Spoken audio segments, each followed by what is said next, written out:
ಹಿರಿಯರ ಹೇಗೆ ಮರೆಯಲಿ. ಜನ್ಮ ನೀಡಿದ ಅತಿಥಿಗಳ ಆಗಮನವಾಗ್ತಾ ಇದೆ. ಮಂಡ್ಯದ ಜಿಲ್ಲಾಧಿಕಾರಿಗಳಂತಹ ಡಾಕ್ಟರ್ ಕುಮಾರ್ ಸಾಹೇಬರು ಆಗಮಿಸಿದ್ದಾರೆ. ಸಂಪತ್ ಕುಮಾರ್ ಸರ್ ಅವರು, ನಮ್ಮೆಲ್ಲರ ಅಪ್ಪಾಜಿ ಶಿಕ್ಷಣ ತಜ್ಞರು, ನಮ್ಮೆಲ್ಲರ ಮಾರ್ಗದರ್ಶಕ CM ಲಿಂಗಪ್ಪ ಸರ್ ಅವರು, ಮಾಜಿ ಶಾಸಕರು ಮತ್ತು ಮುಖ್ಯ ಅತಿಥಿಗಳೆಲ್ಲ ವೇದಿಕೆಯ ಮುಂದಿನ ಸಾಲಿನಲ್ಲಿ ಅವರು ಆಸೀನರಾಗ್ತಾರೆ. ಈಗ 60 ವರ್ಷ ನಮ್ಮ ಜ್ಞಾನ ವಿಕಾಸ ವಿದ್ಯಾಸಂಘ ಶ್ರೀ ಬಸವೇಶ್ವರ ಸ್ವಾಮಿ ಗ್ರಾಮಾಂತರ ಪ್ರೌಢಶಾಲೆ 60 ವರ್ಷ ತುಂಬಿದೆ. ಇದು ಹೇಗೆ ನಡೆದು ಬಂತು ಅಂತ ಹೇಳಿ ಒಂದು ಅರ್ಪಣಾ ಗೀತೆಯು ಪ್ರಸ್ತುತಪಡಿಸ್ತಾ ಇದ್ದಾರೆ.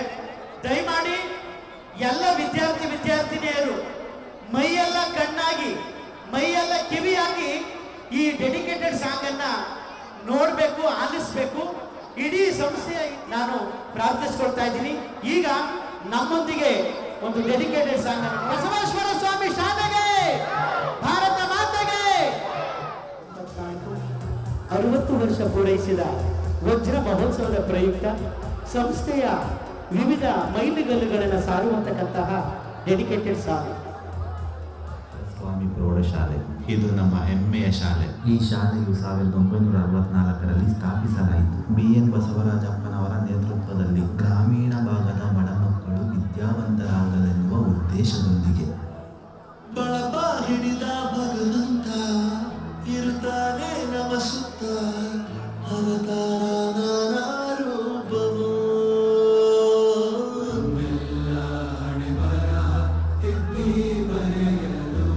ಕತ್ತಲೆಯಾಗಿದ್ದ ಹಲವಾರು ಮಕ್ಕಳಿಗೆ ಬೆಳಕು ತೋರಿದ ನಮ್ಮ ಶಾಲೆ.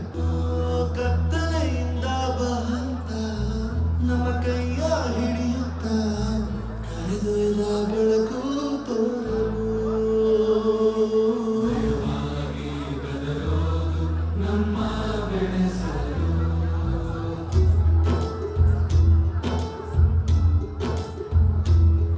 ಭಾಷೆ ಅಮೃತ ಕುಡಿಸೋ ತಾಯಾಗಿ,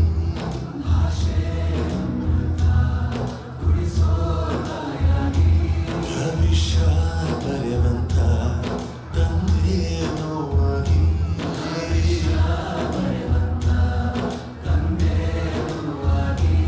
ಚಂದದ ಜೀವನ ನೀಡಿರೋ ಗುರುಗಳು, ನಮ್ಮ ಗುರುಗಳು.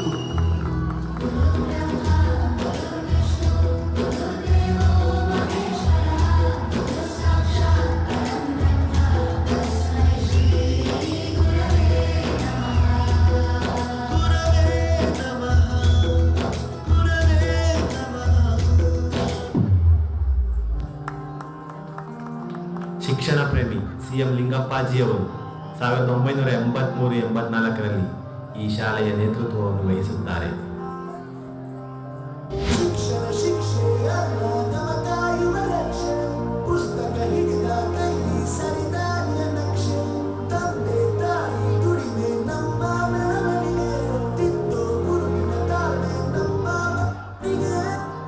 ಓದುವ ಮನಗಳಿಗೆ ಸಿರಿತನ ಬಡತನ ಇರಬಾರದೆಂದು ದಾರಿದೀಪವಾಗಿರುವ CM ಲಿಂಗಪ್ಪಾಜಿಯವರು.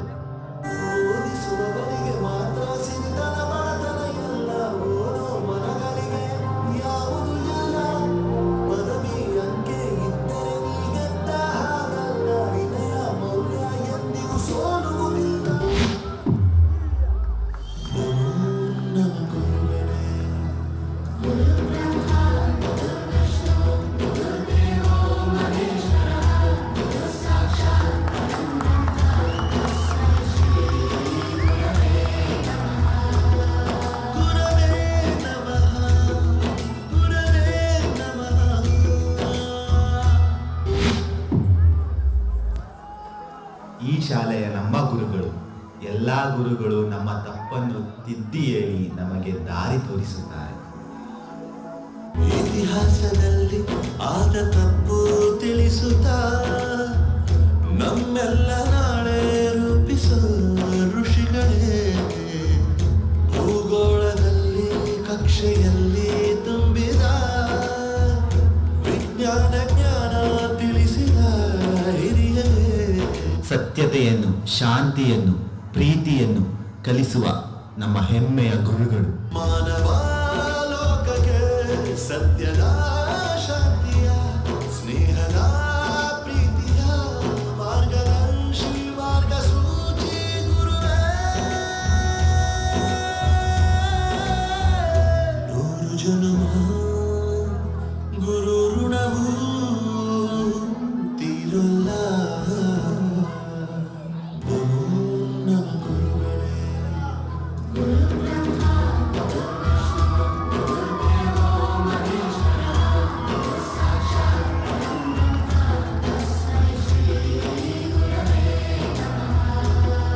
ಗುರವೇ ನಮಃ ಗುರವೇ ನಮಃ. 10,000ಕ್ಕಿಂತ ಹೆಚ್ಚು ವಿದ್ಯಾರ್ಥಿಗಳು ಈ ಶಾಲೆಯಲ್ಲಿ ವಿದ್ಯಾಭ್ಯಾಸವನ್ನು ಪಡೆದು ಅವರವರ ಕ್ಷೇತ್ರದಲ್ಲಿ ಸಾಧಿಸಿದ್ದಾರೆ. ಎಲ್ಲ ವಿದ್ಯಾರ್ಥಿಗಳ ಪ್ರತಿಬಿಂಬವಾಗಿ ಈ ಶಾಲೆಯನ್ನು ವಂದಿಸುತ್ತಿದ್ದೇವೆ. ಗುರು ಬ್ರಹ್ಮ ಗುರು ವಿಷ್ಣು ಗುರುದೇವೋ ಮಹೇಶ್ವರ ಗುರು ಸಾಕ್ಷಾತ್ ಪರಬ್ರಹ್ಮ ತಸ್ಮೈ ಶ್ರೀ ಗುರುವೇ ನಮಃ. ಕೇಳದು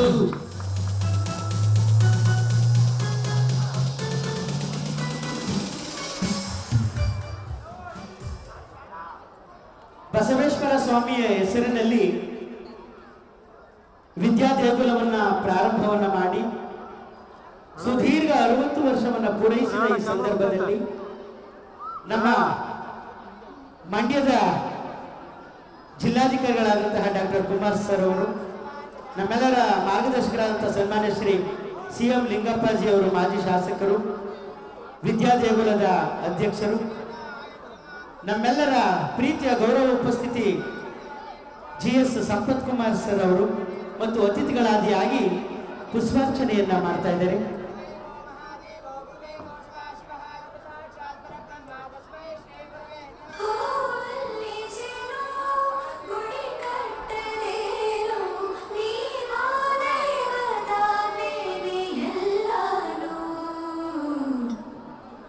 ದಯಮಾಡಿ ಎಲ್ಲ ಅತಿಥಿ ಮಹನೀಯರು ವೇದಿಕೆಗೆ ಆಗಮಿಸಬೇಕಂತ ಕೇಳ್ಕೊಳ್ತಾ ಇದ್ದೀನಿ.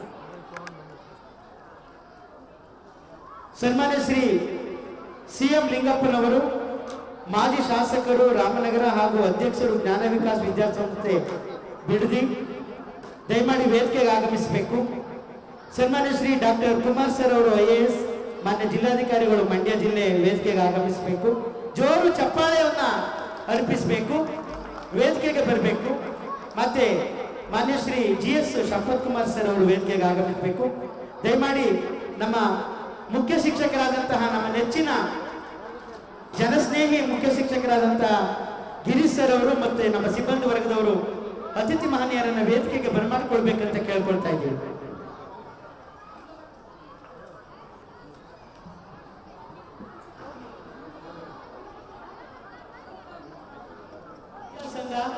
ಶ್ರೀ ಬಸವೇಶ್ವರ ಸ್ವಾಮಿ ಗ್ರಾಮಾಂತರ ಪ್ರೌಢಶಾಲೆ ವಜ್ರ ಮಹೋತ್ಸವ ಈ ಒಂದು ಕಾರ್ಯಕ್ರಮದ ಅಂಗವಾಗಿ ಕಾರ್ಯಕ್ರಮಕ್ಕೆ ಮುನ್ನ ನಾಡಗೀತೆಯನ್ನ ಹಾಡಲಿದ್ದಾರೆ ನಮ್ಮ ಸಂಸ್ಥೆಯ ಶಾಲಾ ಮಕ್ಕಳಿಂದ.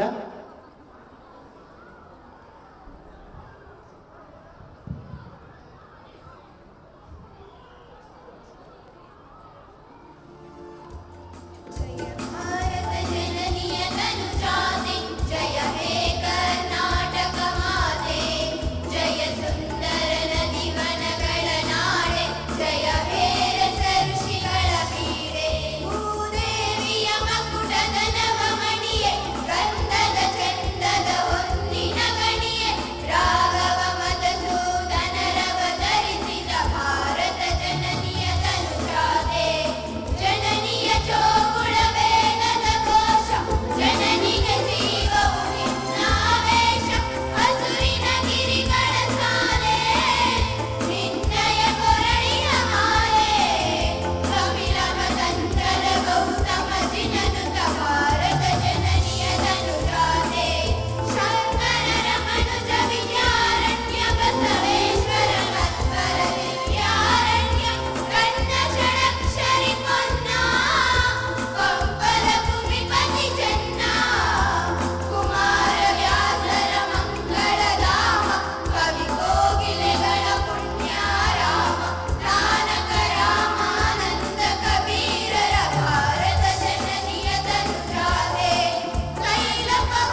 ಮತ್ತೊಂದು ಶಾಲಾ ಮಕ್ಕಳ ತಂಡದಿಂದ.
ಸುಶ್ರಾಯವಾಗಿ ಹಾಡಿದಂಥ ಮಕ್ಕಳಿಗೆ ಧನ್ಯವಾದಗಳು.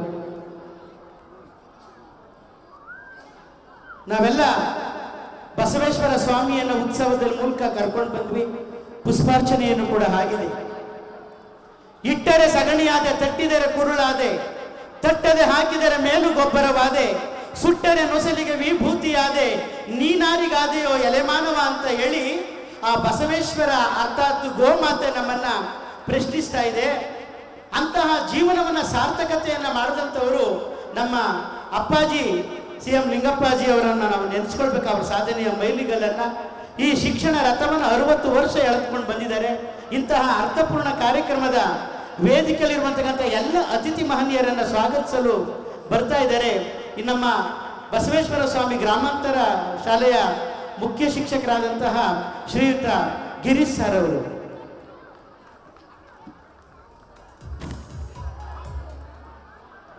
ಎಲ್ರಿಗೂ ನಮಸ್ಕಾರ. ದಯಮಾಡಿ ಎಲ್ಲರೂ ಚೇರು ಆಸನಗಳ ಖಾಲಿ ಇದೆ, ಬಂದು ಮುಂದೆ ಕೂತ್ಕೊಳ್ಳಿ. ಗ್ರಾಮಾಂತರ ಪ್ರೌಢಶಾಲೆ ಈ ಶಾಲೆಗೆ 60 ವರ್ಷ ತುಂಬಿರುವಂಥ ಈ ಶುಭ ಸಂದರ್ಭದಲ್ಲಿ ನಾವು ಮಾನ್ಯ ಅಧ್ಯಕ್ಷರನ್ನು ಮತ್ತು ಆಡಳಿತ ಮಂಡಳಿಯನ್ನು ಕೋರ್ಕೊಂಡಾಗ ಕಾರ್ಯಕ್ರಮ ಮಾಡೋದು ಸರಿ ಅಂತ ನಮಗೆ ಅನುಮತಿಯನ್ನು ಕೊಟ್ಟು ಈ ಕಾರ್ಯಕ್ರಮವನ್ನು ನಡೆಸೋದಕ್ಕೆ ಅನುವು ಮಾಡಿಕೊಟ್ಟಂಥ ಈ ನಾಡಿನ ಸುಸಂಸ್ಕೃತ ರಾಜಕಾರಣಿಗಳು ಶ್ರೀ ಬಸವೇಶ್ವರ ಸ್ವಾಮಿ ಗ್ರಾಮಾಂತರ ಪ್ರೌಢಶಾಲೆ ಎಂಬ ತಾಯಿ ಬೇರಿನಿಂದ ಶುರುವಾದಂಥ ಜ್ಞಾನ ವಿಕಾಸ ವಿದ್ಯಾಸಂಘದ ಒಂದು ಆಲದ ಮರವನ್ನು ಪೋಷಿಸ್ತಾ ಇರುವಂಥ ಜ್ಞಾನ ವಿಕಾಸ ವಿದ್ಯಾಸಂಘದ ಅಧ್ಯಕ್ಷರು, ಮಾಜಿ ಶಾಸಕರು, ಮಾನ್ಯ ಶ್ರೀ CM ಲಿಂಗಪ್ಪಾಜಿ ಅವರನ್ನು ಈ ಸಮಾರಂಭದ ಅಧ್ಯಕ್ಷತೆಯನ್ನು ವಹಿಸ್ಕೋಬೇಕು ಅಂತ ಕೇಳ್ಕೊಂಡಾಗ ಅವರು ಬೆಳಗ್ಗೆಯಿಂದ ಎಲ್ಲ ಕೆಲಸಗಳನ್ನು ಬದಿಗೊತ್ತಿ ನಮ್ಮೊಂದಿಗೆ ಒಬ್ಬ ಸಭಿಕರಾಗಿ, ಮಾರ್ಗದರ್ಶಿಯಾಗಿ, ಆಡಳಿತ ಮಂಡಳಿಯ ಅಧ್ಯಕ್ಷರಾಗಿ ಇಲ್ಲಿ ಆಸೀನರಾಗಿದ್ದಾರೆ. ಅವರಿಗೆ ತಮ್ಮೆಲ್ಲರ ಜೋರು ಚಪ್ಪಾಳೆಯೊಂದಿಗೆ ಅತ್ಯಂತ ಗೌರವಪೂರ್ವಕ ಸ್ವಾಗತವನ್ನು ಬಯಸ್ತೇನೆ.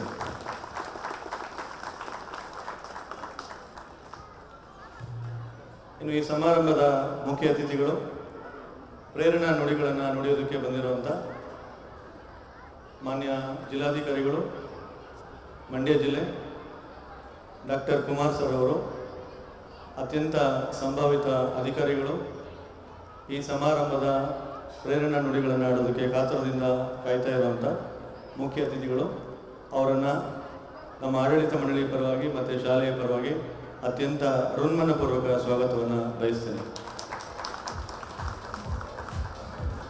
ಇನ್ನು ನಮ್ಮ ರಾಮನಗರ ತಾಲೂಕಿನ ನಿಕಟಪೂರ್ವ ಕ್ಷೇತ್ರ ಸಂಪನ್ಮೂಲ ಕೇಂದ್ರದ ಸಮನ್ವಯಕ ಅಧಿಕಾರಿಗಳು, ಸಂಪತ್ ಸರ್ ವಿಚಾರದಲ್ಲಿ ನಾವು ಒಂದು 10 ಕಟ್ಟೋ ಬದಲು ಒಂದು ಮುತ್ತು ಕಟ್ಟು ಅಂತಾರೆ. ಆ ಥರ ಒಬ್ಬ ಸ್ನೇಹಜೀವಿ, ನಮ್ಮೆಲ್ಲರೂ ಮಾರ್ಗದರ್ಶಿ, ಅವರ ಸ್ನೇಹದಿಂದನೇ ಇವತ್ತು ಈ ಕಾರ್ಯಕ್ರಮ, ಅದು ಕುಮಾರ್ ಸರ್ ಅವರು ಇಲ್ಲಿಗೆ ಆಗಮಿಸಿದ್ದಾರೆ. ಈ ಗೌರವ ಉಪಸ್ಥಿತಿಯನ್ನು ಸ್ವೀಕರಿಸಿರುವಂಥ ಮಾನ್ಯ ಶ್ರೀ GS ಸಂಪತ್ ಕುಮಾರ್ ಅವರಿಗೆ ತಮ್ಮೆಲ್ಲರ ಗೌರವಪೂರ್ವಕವಾದಂಥ ಸ್ವಾಗತವನ್ನು ಬಯಸ್ತೇನೆ. ಇನ್ನು ಜ್ಞಾನ ವಿಕಾಸ ವಿದ್ಯಾಸಂಘದ ಪದಾಧಿಕಾರಿಗಳಲ್ಲಿ ಒಬ್ಬರು, ಹಿರಿಯರು, ಮಾರ್ಗದರ್ಶಿಗಳು ಆದಂಥ, ಕಾರ್ಯದರ್ಶಿಗಳಾದಂಥ ಡಾಕ್ಟರ್ BR ನಾಗರಾಜ್ ಸರ್ ಅವರಿಗೆ ತಮ್ಮೆಲ್ಲರ ಪರವಾಗಿ ಗೌರವಪೂರ್ವಕ ಸ್ವಾಗತವನ್ನು ಬಯಸ್ತೇನೆ. ಜ್ಞಾನ ವಿಕಾಸ ವಿದ್ಯಾಸಂಘದ ಖಜಾಂಚಿಗಳು, ನಮ್ಮ ಮಾರ್ಗದರ್ಶಿಗಳು ಆದಂಥ ಶ್ರೀ BN ಗಂಗಾಧರಯ್ಯ ಸರ್ ಅವರಿಗೆ ತಮ್ಮೆಲ್ಲರ ಪರವಾಗಿ ಸ್ವಾಗತವನ್ನು ಬಯಸ್ತೇನೆ. ಜ್ಞಾನ ವಿಕಾಸ ವಿದ್ಯಾಸಂಘದ ಅಧ್ಯಕ್ಷರ ಸುಪುತ್ರರು, ನಿರ್ದೇಶಕರಾದಂಥ L ಸತೀಶ್ಚಂದ್ರ ಸರ್ ಅವರಿಗೆ ತಮ್ಮೆಲ್ಲರ ಪರವಾಗಿ ಗೌರವಪೂರ್ವಕ ಸ್ವಾಗತವನ್ನು ಬಯಸ್ತೇನೆ. ಜ್ಞಾನ ವಿಕಾಸ ವಿದ್ಯಾಸಂಘದ ನಿರ್ದೇಶಕರು C ಲೋಕೇಶ್ ಸರ್ ಅವ್ರಿಗೂ ಸಹ ತಮ್ಮೆಲ್ಲರ ಪರವಾಗಿ ಸ್ವಾಗತವನ್ನು ಬಯಸ್ತೇನೆ. ಮತ್ತೊಬ್ಬ ಜ್ಞಾನ ವಿಕಾಸ ವಿದ್ಯಾಸಂಘದ ನಿರ್ದೇಶಕರಾದಂಥ ಹಿರಿಯರಾದಂಥ ಪುಟ್ಟರಾಜು ಸರ್ ಅವರಿಗೆ ತಮ್ಮೆಲ್ಲರ ಪರವಾಗಿ ಸ್ವಾಗತವನ್ನು ಬಯಸ್ತೇನೆ. ಶ್ರೀ ಮಹಿಪತಿರವರು, ನಿರ್ದೇಶಕರು, ಜ್ಞಾನ ವಿಕಾಸ ವಿದ್ಯಾಸಂಘ, ಸ್ವಾಗತವನ್ನು ಬಯಸ್ತೇನೆ. ಶ್ರೀಮತಿ ಸುಶೀಲಾಬಾಯಿ ಜೈನ್ ಅವರು, ನಿರ್ದೇಶಕರು, ಜ್ಞಾನ ವಿಕಾಸ ವಿದ್ಯಾಸಂಘ, ತಮ್ಮೆಲ್ಲರ ಪರವಾಗಿ ಸ್ವಾಗತವನ್ನು ಬಯಸ್ತೇನೆ. ಇನ್ನು ನಿಕಟಪೂರ್ವ ಶ್ರೀ ಬಸವೇಶ್ವರ ಸ್ವಾಮಿ ಪ್ರೌಢಶಾಲಾ ಆಡಳಿತ ಮಂಡಳಿಯ ಮಾಜಿ ಉಪಾಧ್ಯಕ್ಷರಾದಂಥ BC ಶಿವಶಂಕರ್ ಸರ್ ಅವರಿಗೆ ತಮ್ಮೆಲ್ಲರ ಪರವಾಗಿ ಗೌರವಪೂರ್ವಕ ಸ್ವಾಗತವನ್ನು ಬಯಸ್ತೇನೆ. BC ರೇಣುಕಾ ಪ್ರಸಾದ್ ರವರು, ಮಾಜಿ ಕಾರ್ಯದರ್ಶಿಗಳು, ನಮ್ಮ ಮಾರ್ಗದರ್ಶಿಗಳಾದಂಥ ಅವರಿಗೂ ಸಹ ಸ್ವಾಗತವನ್ನು ಬಯಸ್ತೇನೆ. ಭದ್ರಣ್ಣವರು, ನಮ್ಮ ಸಹ ಕಾರ್ಯದರ್ಶಿಗಳು, ಅವ್ರಿಗೂ ಸಹ ಸ್ವಾಗತವನ್ನು ಬಯಸ್ತೇನೆ. ಆನಂದಣ್ಣವರು, ಅವ್ರಿಗೂ ಸಹ ಸ್ವಾಗತವನ್ನು ಬಯಸ್ತೇನೆ. ದೇಸರಾಜ ಅರಸರವರು, ಮಾಜಿ ಸದಸ್ಯರು, ಶ್ರೀ ಬಸವೇಶ್ವರ ಸ್ವಾಮಿ ಪ್ರೌಢಶಾಲಾ ಉಸ್ತುವಾರಿ ಆಡಳಿತ ಮಂಡಳಿ, ಅಧ್ಯಕ್ಷರ ಮತ್ತೊಬ್ಬ ಸುಪುತ್ರರು ಶ್ರೀ L ಚಂದ್ರಶೇಖರ್ ಅವರು, ಅವ್ರಿಗೂ ಸಹ ಸ್ವಾಗತವನ್ನು ಬಯಸ್ತೇನೆ. ಚಿಕ್ಕದೊಡ್ಡಯ್ಯ ಸರ್ ಅವರು, ಅವ್ರಿಗೂ ಸಹ ಸ್ವಾಗತವನ್ನು ಬಯಸ್ತೇನೆ.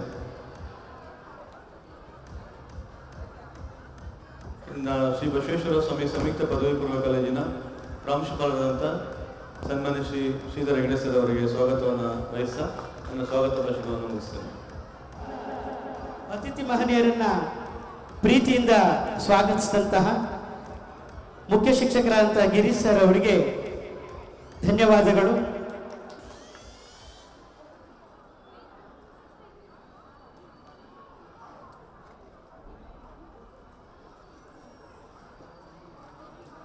ಜ್ವಾಲೆ ಇಲ್ಲದ ಯಾವೊಂದು ದೀಪವು ಬೇರೊಂದು ದೀಪವನ್ನ ಬೆಳಗಲಾರದು ಅನ್ನುವಂತಕ್ಕಂಥ ರವೀಂದ್ರನಾಥ ಠಾಗೂರರ ಮಾತನ್ನ ಸ್ಮರಿಸ್ಕೊಳ್ತಾ ಈ ದಿನ ಕಾರ್ಯಕ್ರಮದಲ್ಲಿ ಗೌರವ ಉಪಸ್ಥಿತಿಯಾಗಿರುವಂತಕ್ಕಂಥ ಮಾನ್ಯ ಶ್ರೀ GS ಸಂಪತ್ ಕುಮಾರ್ ಸರ್ ಅವರು ಕ್ಷೇತ್ರ ಸಂಪನ್ಮೂಲ ಅಧಿಕಾರಿಯಾಗಿ ಇಲ್ಲಿ BRC ಆಗಿ ಈ ಕ್ಲಸ್ಟರ್ನಲ್ಲಿ ಈ ತಾಲೂಕಿನ ನಾಡಿ ಮಿಡಿತವನ್ನು ಅರ್ಥ ಮಾಡ್ಕೊಂಡಿರುವಂತಕ್ಕಂತಹ ಜನಸ್ನೇಹಿ ಅಧಿಕಾರಿಯಾಗಿ ಮತ್ತೆ ಅವರು ಕಂಡಂತೆ ನಮ್ಮ DC ಸಾಹೇಬರು ಕುಮಾರ್ ಸರ್ ಅವರು ಡಾಕ್ಟರ್ ಕುಮಾರ್ ಸರ್ ಅವರ ಬಗ್ಗೆ ಇವತ್ತು ಮಂಡ್ಯ ಜಿಲ್ಲಾಧಿಕಾರಿಯಾಗಿದ್ದಾರೆ.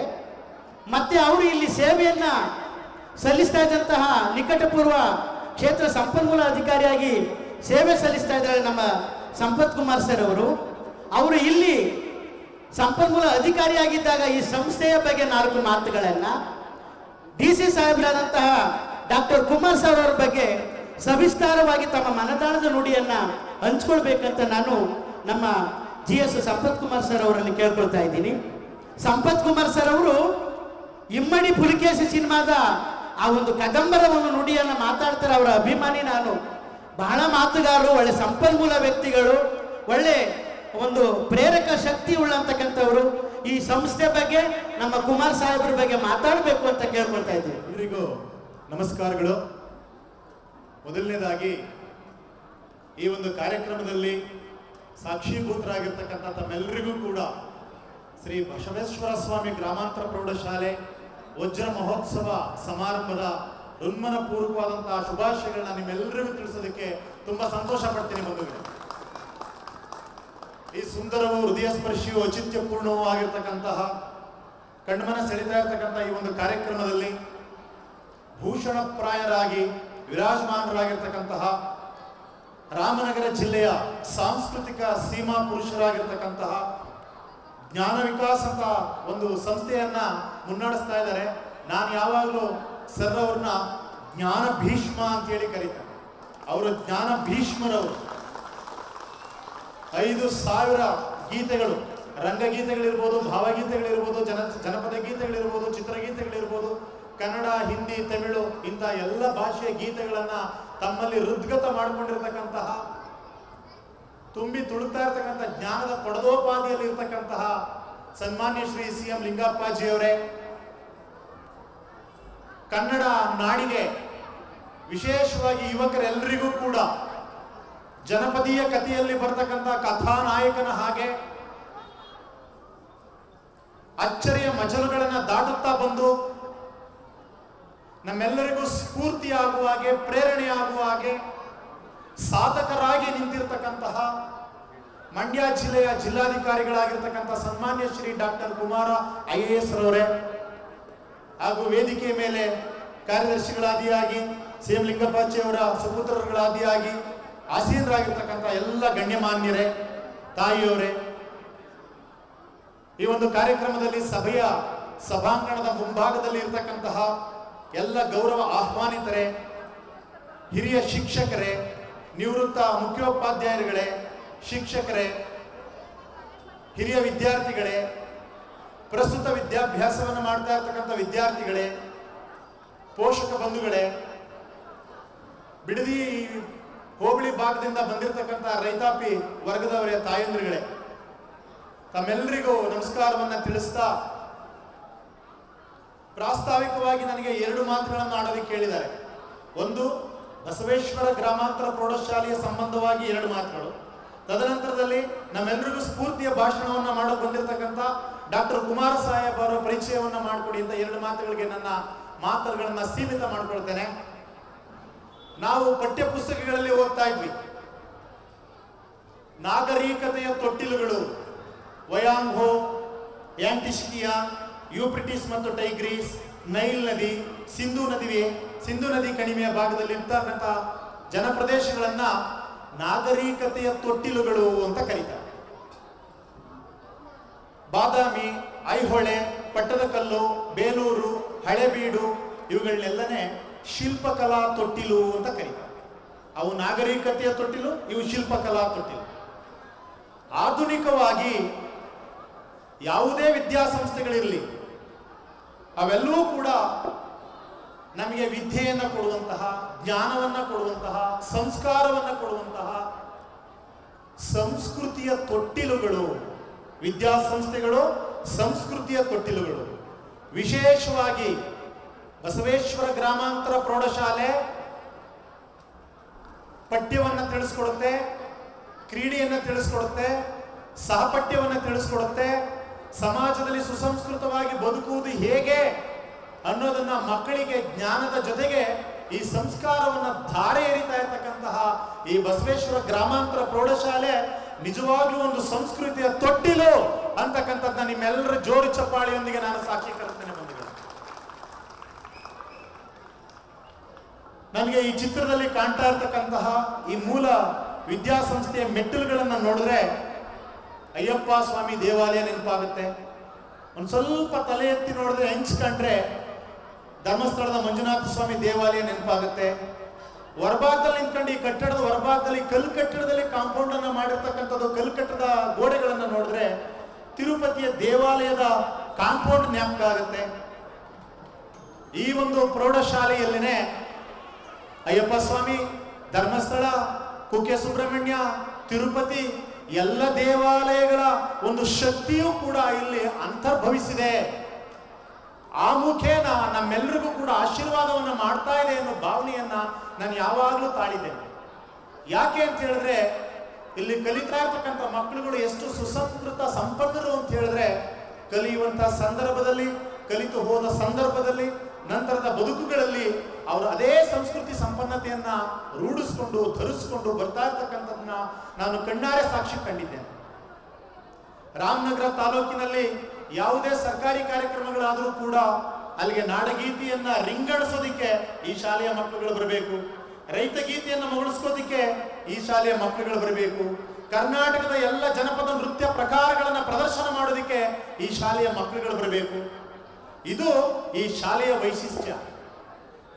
ಯಾವುದೇ ಕಾರ್ಯಕ್ರಮವನ್ನ ಸರ್ಕಾರದ ವ್ಯವಸ್ಥೆಯಲ್ಲಿ ನಡೀತಕ್ಕಂಥದ್ದಿರ್ಬೋದು, ಬೇರೆ ಕಾರ್ಯಕ್ರಮಗಳಿರ್ಬೋದು, ಎಲ್ಲರಿಗೂ ಕೂಡ ಈ ಶಾಲೆಯ ಮಕ್ಕಳ ಒಂದು ಸಾಂಸ್ಕೃತಿಕ ಬೆಂಬಲವನ್ನ, ಮಕ್ಕಳುಗಳಿಗೆ ವೇಷಭೂಷಣಗಳಿರ್ಬೋದು, ಪ್ರಸಾದನ ಸಾಮಗ್ರಿಗಳಿರ್ಬೋದು, ಸಂಚಾರ ವ್ಯವಸ್ಥೆ ಇರ್ಬೋದು, ಊಟದ ವ್ಯವಸ್ಥೆ ಇರ್ಬೋದು, ಮಾರ್ಗದರ್ಶನದ ವ್ಯವಸ್ಥೆ ಇರ್ಬೋದು, ತಯಾರಿಯ ವ್ಯವಸ್ಥೆ ಇರ್ಬೋದು. CM ಲಿಂಗಪ್ಪಾಜಿಯವರ ಆದಿಯಾಗಿ ಈ ಆಡಳಿತ ಮಂಡಳಿಯ ಸರ್ವ ಸದಸ್ಯರು ಕೂಡ ಒಕ್ಕೋರಲಿಂದ ಮಕ್ಕಳುಗಳನ್ನ ಕಳಿಸಿ ನಮ್ಮ ಶಾಲೆಯ ಒಂದು ಸಂಸ್ಕೃತಿಯನ್ನ ಈ ತಾಲೂಕಿನಾದ್ಯಂತ, ಜಿಲ್ಲೆಯಾದ್ಯಂತ ಪಸರಿಸಿ ಬರಲಿ ಅಂತೇಳಿ ಒತ್ತಾಸೆಯಾಗಿ ನಿಂತಿರ್ತಕ್ಕಂಥ ಮಹನೀಯರು ಇರ್ತಕ್ಕಂಥ ಶಾಲೆ ಈ ಶಾಲೆ ಬಸವೇಶ್ವರ ಸ್ವಾಮಿ ಗ್ರಾಮಾಂತರ ಪ್ರೌಢಶಾಲೆ. ಇಂತಹ ಶಾಲೆ ಇವತ್ತು ವಜ್ರ ಮಹೋತ್ಸವವನ್ನು ಆಚರಿಸ್ಕೊಳ್ತಾ ಇದೆ, ಸಾರ್ಥಕವಾಗಿ ಬೀಗ್ತಾ ಇದೆ. ಒಂದು ವಿದ್ಯಾಸಂಸ್ಥೆಯನ್ನ ಸ್ಥಾಪನೆ ಮಾಡುವಂತ ಸಂದರ್ಭದಲ್ಲಿ ಹಲವಾರು ಕನಸುಗಳಿರ್ತವೆ. ಯಾರು ದೀನರಿರ್ತಾರೆ, ದಲಿತರಿರ್ತಾರೆ, ನೊಂದವರಿರ್ತಾರೆ, ಶೋಷಿತರಿರ್ತಾರೆ, ಗ್ರಾಮಾಂತರ ಪ್ರದೇಶದವರು ಇರ್ತಾರೆ, ರೈತರಿರ್ತಾರೆ, ಅನಕ್ಷರಿರ್ತಾರೆ ಅಂತ ತಂದೆ ತಾಯಿಗಳಿಗೆ, ಪ್ರತಿ ತಂದೆ ತಾಯಿಗಳಿಗೂ ಕೂಡ ಒಂದು ಕನಸಿರುತ್ತೆ. ನಮ್ಮ ಮಕ್ಕಳುಗಳನ್ನ ತುಂಬಾ ಚೆನ್ನಾಗಿ ಓದಿಸ್ಬೇಕು, ವಿದ್ಯಾವಂತರನ್ನಾಗಿ ಮಾಡಬೇಕು. ಆದ್ರೆ ಆ ಕನಸುಗಳನ್ನ ನನಸು ಮಾಡ್ಕೊಳ್ಳೋದಕ್ಕೆ ಆರ್ಥಿಕ ಚೈತನ್ಯ ಇರೋದಿಲ್ಲ. ಆರ್ಥಿಕ ಚೈತನ್ಯ ಇಲ್ಲದೆ ಇರತಕ್ಕಂಥ ಮಕ್ಕಳುಗಳನ್ನ ಕೈ ಹಿಡಿದು ಕೈ ಬೀಸಿ ಕರೆದಿರ್ತಕ್ಕಂತಹ ವಿದ್ಯಾಸಂಸ್ಥೆ ಬಸವೇಶ್ವರ ಸ್ವಾಮಿ ಗ್ರಾಮಾಂತರ ಪ್ರೌಢಶಾಲೆ ಅತ್ಯಂತ ಕಡಿಮೆ ಪ್ರಮಾಣದ ಫೀಸ್ ಅನ್ನ ತೆಗೆದುಕೊಂಡು ಗುಣಮಟ್ಟದ ಶಿಕ್ಷಣವನ್ನ ಕೊಡ್ತಾ ಇರ್ತಕ್ಕಂಥ ಇದು ಕೇವಲ ಮಕ್ಕಳುಗಳಿಗೆ ಅಷ್ಟೇ ಇಲ್ಲ. ಈ ಆಡಳಿತ ಮಂಡಳಿಯ ಪುಣ್ಯಾತ್ಮರು ನಾವೆಲ್ಲರೂ ಕೂಡ ಗರ್ವ ಪಡಬಹುದು. ಇಂಥ ಪುಣ್ಯಾತ್ಮರ ಸಾನ್ನಿಧ್ಯದಲ್ಲಿ ಇವತ್ತು ಇವ್ರನ್ನ ಮುಖಾಮುಖಿಯಾಗಿ ನಾವು ನೋಡ್ತಾ ಇದ್ವಲ್ಲ ಅಂತ ಹೇಳಿ. ಸ್ವಾರ್ಥವೇ ತುಂಬಿರ್ತಕ್ಕಂಥ, ಲೋಭವೇ ತುಂಬಿರ್ತಕ್ಕಂಥ ಆಧುನಿಕ ಸಮಾಜದಲ್ಲಿ ಈ 60 ವರ್ಷಗಳಲ್ಲಿ ಯಾವ ಶಿಕ್ಷಕರಿಂದಲೂ ಕೂಡ ನಯಾ ಪೈಸೆ ಶಿಕ್ಷಣ ದುಡ್ಡನ್ನ ತೆಗೆದುಕೊಳ್ಳದೆ ಅವರಿಗೆ ಶಿಕ್ಷಕ ವೃತ್ತಿಯನ್ನ ಇಲ್ಲಿ ಅನುದಾನಕ್ಕೆ ಒಳಪಡಿಸಿ ಅವರ ಕರ್ತವ್ಯ ನಿರ್ವಹಣೆ ಮಾಡೋದಕ್ಕೆ ಅವಕಾಶವನ್ನು ಮಾಡಿಕೊಂಡಿರ್ತಕ್ಕಂಥ ಹೆಮ್ಮೆ ಈ ಒಂದು ಆಡಳಿತ ಮಂಡಳಿಯ ಪುಣ್ಯಾತ್ಮರು. ಇಂಥ ಪುಣ್ಯಾತ್ಮರ ಸಂಪರ್ಕಕ್ಕೆ ಬಂದಂತಹ ಶಿಕ್ಷಕರು ಬಹಳ ಮಹೋನ್ನತವಾಗಿ ಕೆಲಸವನ್ನ ಮಾಡ್ತಾ ಇರ್ತಕ್ಕಂಥವ್ರು. ಎಲ್ಲರೂ ಸಹೃದಯ ಸಂಪನ್ನರು. ಯಾವ ಶಿಕ್ಷಕರನ್ನೇ ಮಾತನಾಡಿಸ್ಲಿ, ಒಂದು ಸುಸಂಸ್ಕೃತೆ, ಸರಳತೆ, ಸದುವಿನಯ ಅವುಗಳನ್ನ ಮುಟ್ಟಿ ಮಾತಾಡಿಸಿದಾಗ ಇಲ್ಲಿನ ಶಿಕ್ಷಕರನ್ನ ನಾವು ಮಾತನಾಡಿಸಿದ್ರೆ ಅಷ್ಟು ಪ್ರೀತಿ ತುಂಬಿದ ಮಾತುಗಳನ್ನ ಪರಿಚಿತರಿರಲಿ ಅಪರಿಚಿತರಿರಲಿ ಅವರೆಲ್ಲರಿಗೂ ಕೂಡ ಅತ್ಯಂತ ಪ್ರೀತಿಯಿಂದ ಅವರು ಮಾತನಾಡಿಸ್ತಾರೆ. ಇಂಥ ಆಡಳಿತ ಮಂಡಳಿಯವರು, ಇಂತಹ ಶಿಕ್ಷಕರು ಇವರ ಗರಡಿಯಲ್ಲಿ ಇವರನ್ನ ನೋಡ್ತಾ ಬೆಳೆದಂತಹ ಮಕ್ಕಳುಗಳು ಕೂಡ ಅದೇ ಸುಸಂಸ್ಕೃತ ಸಂಪನ್ನರು. ಇಂತಹ ಸಂದರ್ಭದಲ್ಲಿ ನಮ್ಮ ಡಾಕ್ಟರ್ ಕುಮಾರ ಸಾಹೇಬರು ನನಗೆ ಯಾವಾಗಲೂ ಒಂದು ಮಾತು ಹೇಳ್ತಾ ಇದ್ದಾರೆ. ರತ್ನಾಕರ ವರ್ಣಿಯವರು ಬರೆದಿರ್ತಕ್ಕಂತಹ ಒಂದು ಮಾತು ಭರತೇಶ್ ವೈಭವದಲ್ಲಿ, ಭಾವಾನ್ನ ವೃಕ್ಷದ ಬಳಿ ಇದ್ದ ಮರಗಳೆಲ್ಲ ಕಮ್ಮನಪ್ಪಂತೆ, ದೇವ ನಿನ್ನಿಂದ ನಾವರಿತೆವು ಜೀವ ಶುದ್ಧಿಯ ತುದಿ ಮೊದಲ. ಶ್ರೀಗಂಧದ ಮರದ ಪಕ್ಕದಲ್ಲಿದ್ದಂತಹ ಸಾಮಾನ್ಯ ಮರಗಳು ಕೂಡ ಸುವಾಸನೆಯನ್ನ ಪರಿಮಳವನ್ನ ಪಸರಿಸುವಂತಹ ಗುಣವನ್ನ ಪಡ್ಕೊಂಡುವು ಅಂತ. ಇಂಥ ಪುಣ್ಯಾತ್ಮರಿಂದಾಗಿ ಪುಣ್ಯಾತ್ಮ ಶಿಕ್ಷಕರು, ಪುಣ್ಯಾತ್ಮ ಶಿಕ್ಷಕರಿಂದಾಗಿ ಪುಣ್ಯಾತ್ಮ ಮಕ್ಕಳುಗಳು. ಸೊ ಹಾಗಾಗಿ ಈ ಭಾಗದ ಜನರನ್ನೇ ಸುಸಂಸ್ಕೃತರನ್ನಾಗಿ ಪ್ರಭಾವಿಸಿರ್ತಕ್ಕಂತಹ ಧೀಮಂತ ಸಂಸ್ಥೆ ಬಸವೇಶ್ವರ ಸ್ವಾಮಿ ಗ್ರಾಮಾಂತರ ಪ್ರೌಢಶಾಲೆ ಅಂತೇಳಿ ನಿಜವನ್ನ ಕಣ್ಣಿಕ್ಕಿ ಕಂಡು ಈ ಮಾತುಗಳನ್ನ ಹೇಳ್ತಾ ಇದ್ದೀನಿ. ಉತ್ಪ್ರೇಕ್ಷೆಯ ಮಾತುಗಳಿಲ್ಲ, ಆಡಂಬರದ ಮಾತುಗಳಿಲ್ಲ, ಸತ್ಯಸ್ಯ ಸತ್ಯವಾಗಿರ್ತಕ್ಕಂಥ ಮಾತುಗಳು. ಈ ಮಾತುಗಳಿಗೆಲ್ಲ ಪ್ರತ್ಯಕ್ಷ ಸಾಕ್ಷಿಯಾಗಿ ನಾನು ಆಧಾರವನ್ನು ಇಟ್ಕೊಂಡು ಮಾತನಾಡ್ತಾ ಇದ್ದೀನಿ. ಇವತ್ತಿನ ದಿವಸ ಇಂತಹ ಚಂದದ ಕಾರ್ಯಕ್ರಮವನ್ನ ಅಂದಗಾಣಿಸುವಂತ ನಿಟ್ಟಿನಲ್ಲಿ ಈಗ ಪ್ರಸ್ತುತ ಮುಖ್ಯ ಶಿಕ್ಷಕರಾಗಿ ಕೆಲಸವನ್ನು ಮಾಡ್ತಾ ಇರ್ತಕ್ಕಂಥ ನನ್ನ ಸನ್ಮಿತ್ರರಾಗಿರ್ತಕ್ಕಂಥ ಗಿರೀಶ್ ಅವರು ಬಹಳ ಅದ್ಭುತವಾಗಿ ಈ ಕಾರ್ಯಕ್ರಮವನ್ನ ವಿದ್ಯಾಸಂಸ್ಥೆಯನ್ನ ಮುಂಕಾಣಿಸ್ತಾ ಇದ್ದಾರೆ.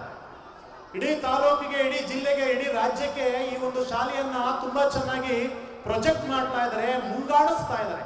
ಅದಕ್ಕೆ ಅವರಲ್ಲಿ ಇರ್ತಕ್ಕಂಥ ಮುಂಗಾಣಿಕೆ ಕಾರಣ ಯಾಕೆ ಅಂತ ಹೇಳಿದ್ರೆ, ಈಗಾಗಲೇ ಕಳೆದ ಸಾಲಿನಲ್ಲಿ 3 ಮಕ್ಕಳುಗಳು NNMS ಪಾಸ್ ಆಗಿದ್ದಾವೆ. ಮುಂಬರ್ತಕ್ಕಂಥ ದಿನಮಾನಗಳಲ್ಲಿ ಇನ್ನೂ ಹೆಚ್ಚಿನ ಸಂಖ್ಯೆಯ ಮಕ್ಕಳುಗಳು NNMS ನ ಪಾಸ್ ಆಗಲಿ, ಉತ್ಕೃಷ್ಟ ದರ್ಜೆಯ SSLC ಫಲಿತಾಂಶವನ್ನು ದಾಖಲಿಸಲಿ. ಇಲ್ಲಿ ಕಲಿತಂತ ಮಕ್ಕಳುಗಳು ಇಂಡಿಯನ್ ಇನ್ಸ್ಟಿಟ್ಯೂಟ್ ಆಫ್ ಟೆಕ್ನಾಲಜಿಯಲ್ಲಿ ಓದ್ಲಿ, ಇಂಡಿಯನ್ ಇನ್ಸ್ಟಿಟ್ಯೂಟ್ ಆಫ್ ಮ್ಯಾನೇಜ್ಮೆಂಟ್ ಅಲ್ಲೇ ಓದ್ಲಿ,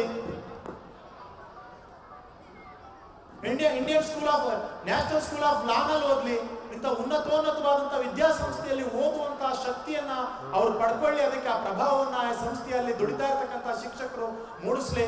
ಈ ಸಂದರ್ಭದಲ್ಲಿ ಈ ವಿದ್ಯಾಸಂಸ್ಥೆಯಲ್ಲಿ ವಿಶೇಷವಾಗಿ ಹೈಸ್ಕೂಲ್ ನಲ್ಲಿ ಕೆಲಸ ಮಾಡ್ತಾ ಇರ್ತಕ್ಕಂಥ ಶಿಕ್ಷಕರುಗಳೆಲ್ಲರೂ ಕೂಡ ತಮ್ಮನ್ನ ತಾವು ಪ್ರಭಾವಿಸ್ಕೊಳ್ಬೇಕು. ಇಂಥ ಮಹೋನ್ನತವಾದಂತ ದಿವ್ಯ ಪರಂಪರೆ ಇರ್ತಕ್ಕಂಥ ವಿದ್ಯಾಸಂಸ್ಥೆಯಲ್ಲಿ ಕೆಲಸ ಮಾಡ್ತಾ ಇರ್ತಕ್ಕಂಥ ನಾವುಗಳು ಸಮಯದ ಪರಿವೇ ಇಲ್ದೇನೆ, ರಜೆ ದಿನ ಕರ್ತವ್ಯ ದಿನಗಳ ಪರಿವೇ ಇಲ್ದೇನೆ ಇಲ್ಲಿ ಕಲಿತಕ್ಕಂಥ ಮಕ್ಕಳ ಸೇವೆಗೆ ನಮ್ಮನ್ನ ನಾವು ಒಡ್ಡುಕೊಳ್ಬೇಕಾದಂತಹ ಒಂದು ಅವಶ್ಯಕತೆ ಅತ್ಯಂತ ಪ್ರಮುಖವಾಗಿ ಇವತ್ತೊಂದು ದಿವಸ ಈ ವಿದ್ಯಾಸಂಸ್ಥೆಯಲ್ಲಿ ಕೆಲಸ ಮಾಡುವಂತಹ ಸಂದರ್ಭದಲ್ಲಿ ಅಂತ ಐಕಾನಿಕ್ ಆಗಿರ್ತಕ್ಕಂಥ ವಿದ್ಯಾಸಂಸ್ಥೆ ಇದು, ಆದರ್ಶಪ್ರಾಯವಾಗಿರ್ತಕ್ಕಂಥ ಸಂಸ್ಥೆ. ಇಂತಹ ಸಂಸ್ಥೆ ವಜ್ರ ಮಹೋತ್ಸವವನ್ನು ಆಚರಿಸ್ಕೊಳ್ತಾ ಇದೆ. ಮುಂದೆ ಅದು 75 ವರ್ಷಗಳ ಅಮೃತ ಮಹೋತ್ಸವವನ್ನು ಆಚರಿಸ್ಕೊಳ್ಳಿ, 100 ವರ್ಷಗಳ ಶತಮಾನೋತ್ಸವವನ್ನು ಆಚರಿಸ್ಕೊಳ್ಳಿ. ತಾಯಿ ಭುವನೇಶ್ವರಿ, ರಾಜರಾಜೇಶ್ವರಿ, ಬಸವೇಶ್ವರ ಸ್ವಾಮಿಗಳು ನಮಗೆ ಅನುಗ್ರಹವನ್ನು ಮಾಡಿ ಆ 100 ವರ್ಷಗಳ ಶತಮಾನೋತ್ಸವವನ್ನು ಕಣ್ತುಂಬಿಕೊಳ್ತಕ್ಕಂಥ ಅವಕಾಶವನ್ನ ನಮಗೂ ದಯಪಾಲಿಸಲಿ ಅಂತೇಳಿ ವಿದ್ಯಾಸಂಸ್ಥೆಗೆ ನಾನು ಶುಭವನ್ನು ಕೋರ್ತೇನೆ. ಇದು ವಿದ್ಯಾಸಂಸ್ಥೆಯ ಬಗ್ಗೆ ನನ್ನ 2 ಮಾತು. ಇನ್ನ ಈ ದಿನದ ನಮ್ಮೆಲ್ಲರಿಗೂ ಸ್ಫೂರ್ತಿ ಭಾಷಣವನ್ನ ಮಾಡೋದಕ್ಕೆ ಬಂದಿರತಕ್ಕಂಥ ನಾಡಿನ ಸ್ಫೂರ್ತಿಯಾಗಿರ್ತಕ್ಕಂಥ ಡಾಕ್ಟರ್ ಕುಮಾರ IAS ರವರು ಇಲ್ಲಿ ನೆರೆದಿರ್ತಕ್ಕಂಥ ಸಭೆಗೆ ಅವರನ್ನ ಪರಿಚಯ ಮಾಡಿಸ್ಬೇಕು ಅಂತೇಳಿ ಹೇಳಿದ್ದಾರೆ. ನಾನು ಆಗ್ಲೇ ಹೇಳಿದಾಗೆ ಜನಪದ ಕಥೆಯಲ್ಲಿ ಬರ್ತಕ್ಕಂಥ ಕಥಾನಾಯಕ ಸಪ್ತ ಸಾಗರದ ಆಚೆ ಗುಪ್ತ ಕಾನನಗಳಲ್ಲಿ ಅಡಗಿಸಿಟ್ಟ ರಾಜಕುಮಾರಿಯನ್ನ ಹಲವಾರು ಬವಣೆಗಳನ್ನ ದಾಟಿ ಮೀಟಿ ಈಟಿ ಅವಳನ್ನ ಸೆರೆಯಿಂದ ಬಿಡಿಸಿ ತಂದು ತಾನೂ ರಾಜ್ಯವಾದ ಪದವಿಯನ್ನ ಸ್ವೀಕರಿಸಿ ಆಕೆಯೊಡನೆ ಸುಖ ಸಂಸಾರದಿಂದ 100 ವರ್ಷಗಳ ಕಾಲ ಸಾಮ್ರಾಜ್ಯವನ್ನ ಆಳಿದಂತಹ ಕಥೆಗಳು ಬರ್ತಾವಲ್ಲ, ಆ ಕಥೆಗಳಿಗೆ ಸಮತಾನವಾದಂತಹ ಕಥೆಗಳು ಅವರ ಜೀವನ ಮಜಲುಗಳು. ಹೆಜ್ಜೆ ಹೆಜ್ಜೆಗೂ ಬಂದಂತ ಎಡರು ತೊಡರುಗಳ ಕಲ್ಲುಗಳನ್ನೇ ಜತನವಾಗಿ ಕಾಯ್ದಿಟ್ಟುಕೊಂಡು ಸಾಧನೆಯ ಕೋಟೆಯನ್ನ ಕಟ್ಟಿಕೊಂಡು ಇವತ್ತು ವಿಜಯ ಪತಾಕೆಯನ್ನ ಆರಿಸ್ತಾ ಇರ್ತಕ್ಕಂಥವರು ಡಾಕ್ಟರ್ ಕುಮಾರ ಅವರು. ಬಹಳ ಅದ್ಭುತವಾದಂತ ಜೀವನದ ಯಶೋಗಾಥೆಯನ್ನು ಅವರು ಹೊಂದಿದ್ದಾರೆ. ಬಂಧುಗಳೇ, ಹಾಸನ ಜಿಲ್ಲೆ, ಹಾಸನ ತಾಲೂಕು, ಸಾಲಗಾಮೆ ಹೋಬಳಿಯಲ್ಲಿ ಬರ್ತಕ್ಕಂತಹ ರಂಗೇನಹಳ್ಳಿ, ದೊಡ್ಡೇನಹಳ್ಳಿ ಎನ್ನುವ ಪುಟ್ಟ ಗ್ರಾಮದಲ್ಲಿ ಅವರು ಜನಿಸ್ತಾರೆ. 2024 ಇವತ್ತಿಗೂ ಕೂಡ ಆ ಊರಿಗೆ ಬಸ್ ಸಂಪರ್ಕ ಇಲ್ಲ. ಅಂತ ಒಂದು ಪುಟ್ಟ ಗ್ರಾಮದಿಂದ ಬಂದಂತವ್ರು ತಮ್ಮ 1 ರಿಂದ 3ನೇ ತರಗತಿಯನ್ನ ಹೊಳೆ ನರಸೀಪುರ, ಮೈಸೂರು ಮಧ್ಯಭಾಗದಲ್ಲಿ ಬರ್ತಕ್ಕಂಥ ತೊರೆಕಾಡ್ನೂರು ಅಂತಕ್ಕಂಥ ಒಂದು ಗ್ರಾಮದಲ್ಲಿ ಅವರ ಅತ್ತೆಯವರ ಮನೆಯಲ್ಲಿ ನಿಂತು 1 ರಿಂದ 3ನೇ ತರಗತಿಯವರಿಗೆ ವಿದ್ಯಾಭ್ಯಾಸವನ್ನ ಮಾಡ್ತಾರೆ. 4-5 ಅವರ ಸ್ವಗ್ರಾಮದಲ್ಲಿ ಇರ್ತಕ್ಕಂಥ ಕಿರಿಯ ಪ್ರಾಥಮಿಕ ಶಾಲೆಯಲ್ಲಿ ಪಡ್ಕೊಳ್ತಾರೆ. ತದನಂತರದಲ್ಲಿ ಅವರ ಆರಾಧ್ಯ ದೈವವಾಗಿರ್ತಕ್ಕಂಥವರು ನಿಟ್ಟೂರು ಬೂದೇಶ್ವರ ಸ್ವಾಮಿಗಳ ಪುಣ್ಯಕ್ಷೇತ್ರದಲ್ಲಿರ್ತಕ್ಕಂಥ ಇಂಥದೇ ಒಂದು ಅನುದಾನಿತ ಸಂಸ್ಥೆಯಲ್ಲಿ ಅವರ ಪ್ರೌಢ ಶಿಕ್ಷಣವನ್ನು ಪಡ್ಕೊಳ್ತಾರೆ. ಅವರ ತಂದೆಯವರು ಬಸವರಾಜಪ್ಪನವರು, ತಾಯಿಯವರು ಇಂದ್ರಮ್ಮನವರು. ಅಪ್ಪಟ ರೈತ ಕುಟುಂಬದಿಂದ ಬಂದಿರತಕ್ಕಂತಹ ಮೊದಲ ತಲೆಮಾರಿನ ಓದುಗರು, ಅವರ ವಂಶದಲ್ಲಿ ಮೊದಲ ತಲೆಮಾರಿನ ಓದುಗರು ಇವರೇ ವಿದ್ಯಾವಂತರಾಗಿ ಬಂದಂಥವ್ರು. ಒಬ್ಬರು ಅಕ್ಕ, ಒಬ್ಬರು ತಂಗಿ, ಒಬ್ಬರು ಸಹೋದರ. ಇವರು ಶ್ರೀಮತಿ ರೋಹಿಣಿ ಅನ್ನೋರನ್ನ ಕೈ ಹಿಡಿದು ಮದುವೆ ಆಗಿದ್ದಾರೆ. ಅವರಿಗೆ 9ನೇ ತರಗತಿಯಲ್ಲಿ ಓದ್ತಾ ಇರ್ತಕ್ಕಂತಹ ಗಹನಾ ಅನ್ನೋ ಒಬ್ಬ ಹೆಣ್ಮಗಳು, 5ನೇ ತರಗತಿಯಲ್ಲಿ ಓದ್ತಾ ಇರ್ತಕ್ಕಂತಹ ಮನ್ಮಯ ಪ್ರಧಾನ್ ಅನ್ನುವಂತಹ ಒಂದು ಗಂಡು ಮಗು.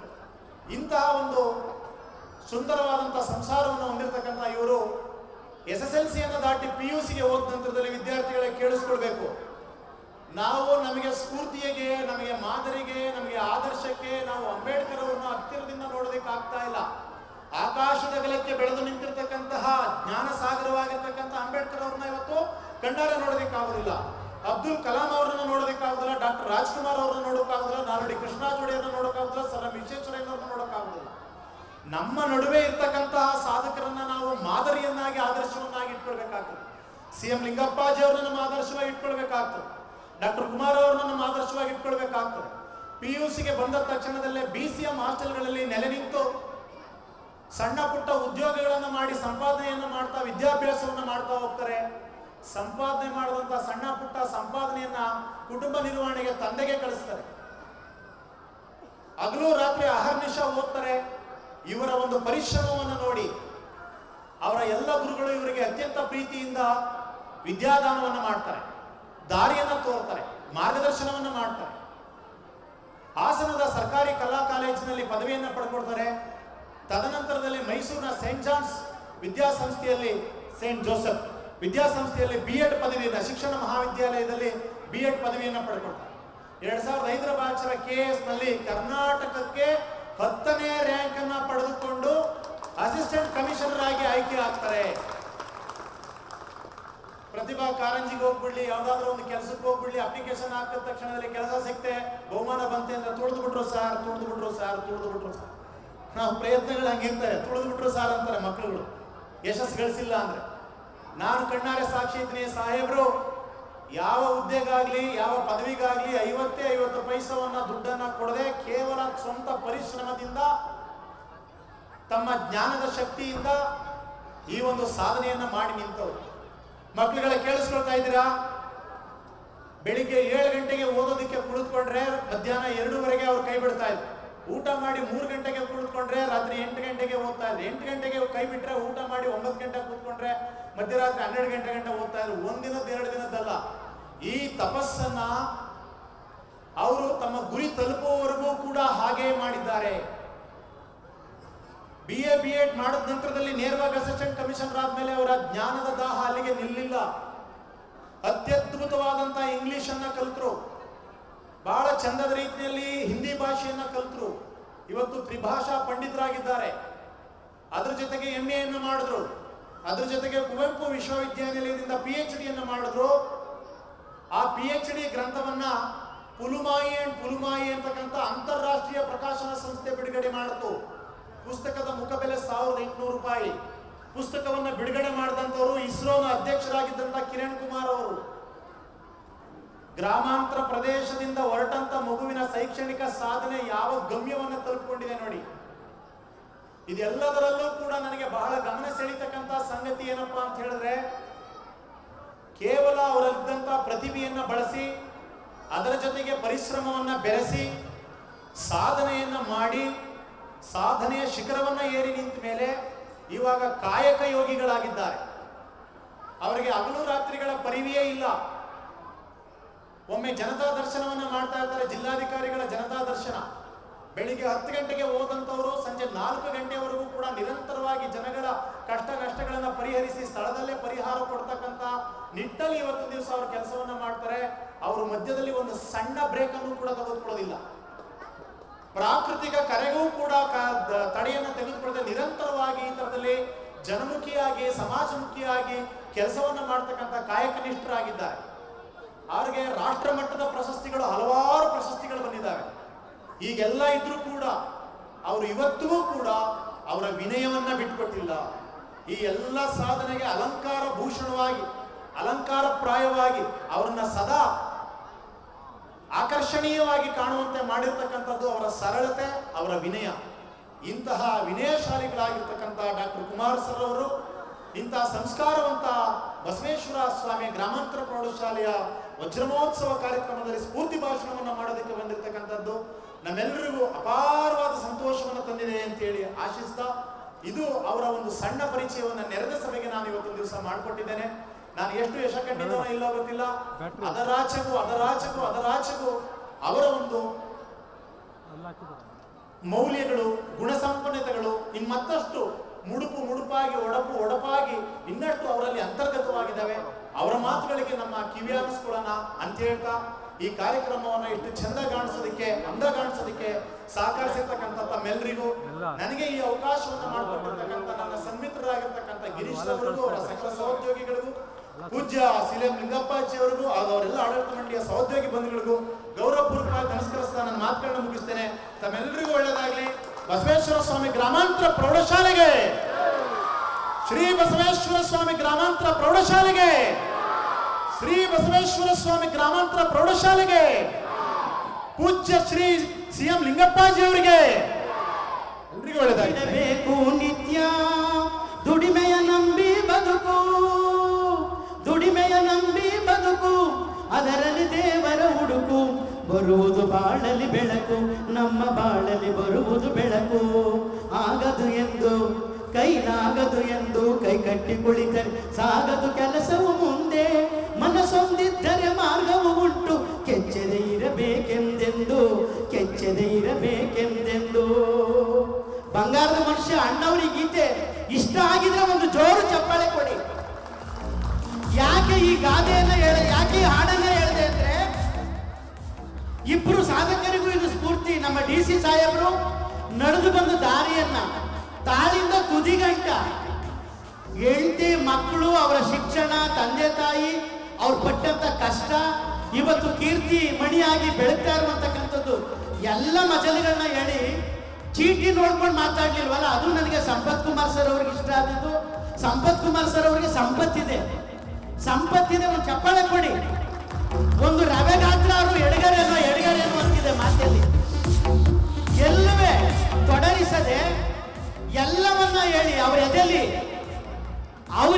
ಇವ್ರಿಗೇನು ಸ್ಥಾನ ಇದೆಯೋ, ಇವ್ರ ಎದೆಲಿ ಅವ್ರಿಗೇನು ಸ್ಥಾನ ಇದೆಯೋ ನನಗೆ ಗೊತ್ತಿಲ್ಲ. ಈ ವಯಸ್ಸಿನ ಅಂತರ ಗೊತ್ತಿಲ್ಲ, ಸಹೋದರತೆ ಭಾವನೋ ಸ್ನೇಹ ಭಾವನೋ ನನಗೆ ಗೊತ್ತಿಲ್ಲ. ಆದ್ರೆ ಸಂಪತ್ ಕುಮಾರ್ ಸರ್ ಅವರು ನಮ್ಮ ಸಂಸ್ಥೆಯ ಕರೆಗೆ ಹೋಗೊಟ್ಟು ಬಂದು ಇವತ್ತು ನಮ್ಮ DC ಸಾಹೇಬ್ರ ಬಗ್ಗೆ, ನಮ್ಮ ವಿದ್ಯಾಸಂಸ್ಥೆ ಬಗ್ಗೆ ಹೃದಯ ತುಂಬಿ ಮಾತನಾಡಿದ್ದಾರೆ. ಇವರಿಗೆ ಸಂಸ್ಥೆಯ ಪರವಾಗಿ ಗೌರವಾರ್ಪಣೆ. ನಮ್ಮ ಅಪ್ಪಾಜಿಯವರು ಮತ್ತೆ DC ಸಾಹೇಬರು ಸಂಪತ್ ಕುಮಾರ್ ಸರ್ ಅವರಿಗೆ ಆನರ್ ಮಾಡಬೇಕು. ರೈಟ್.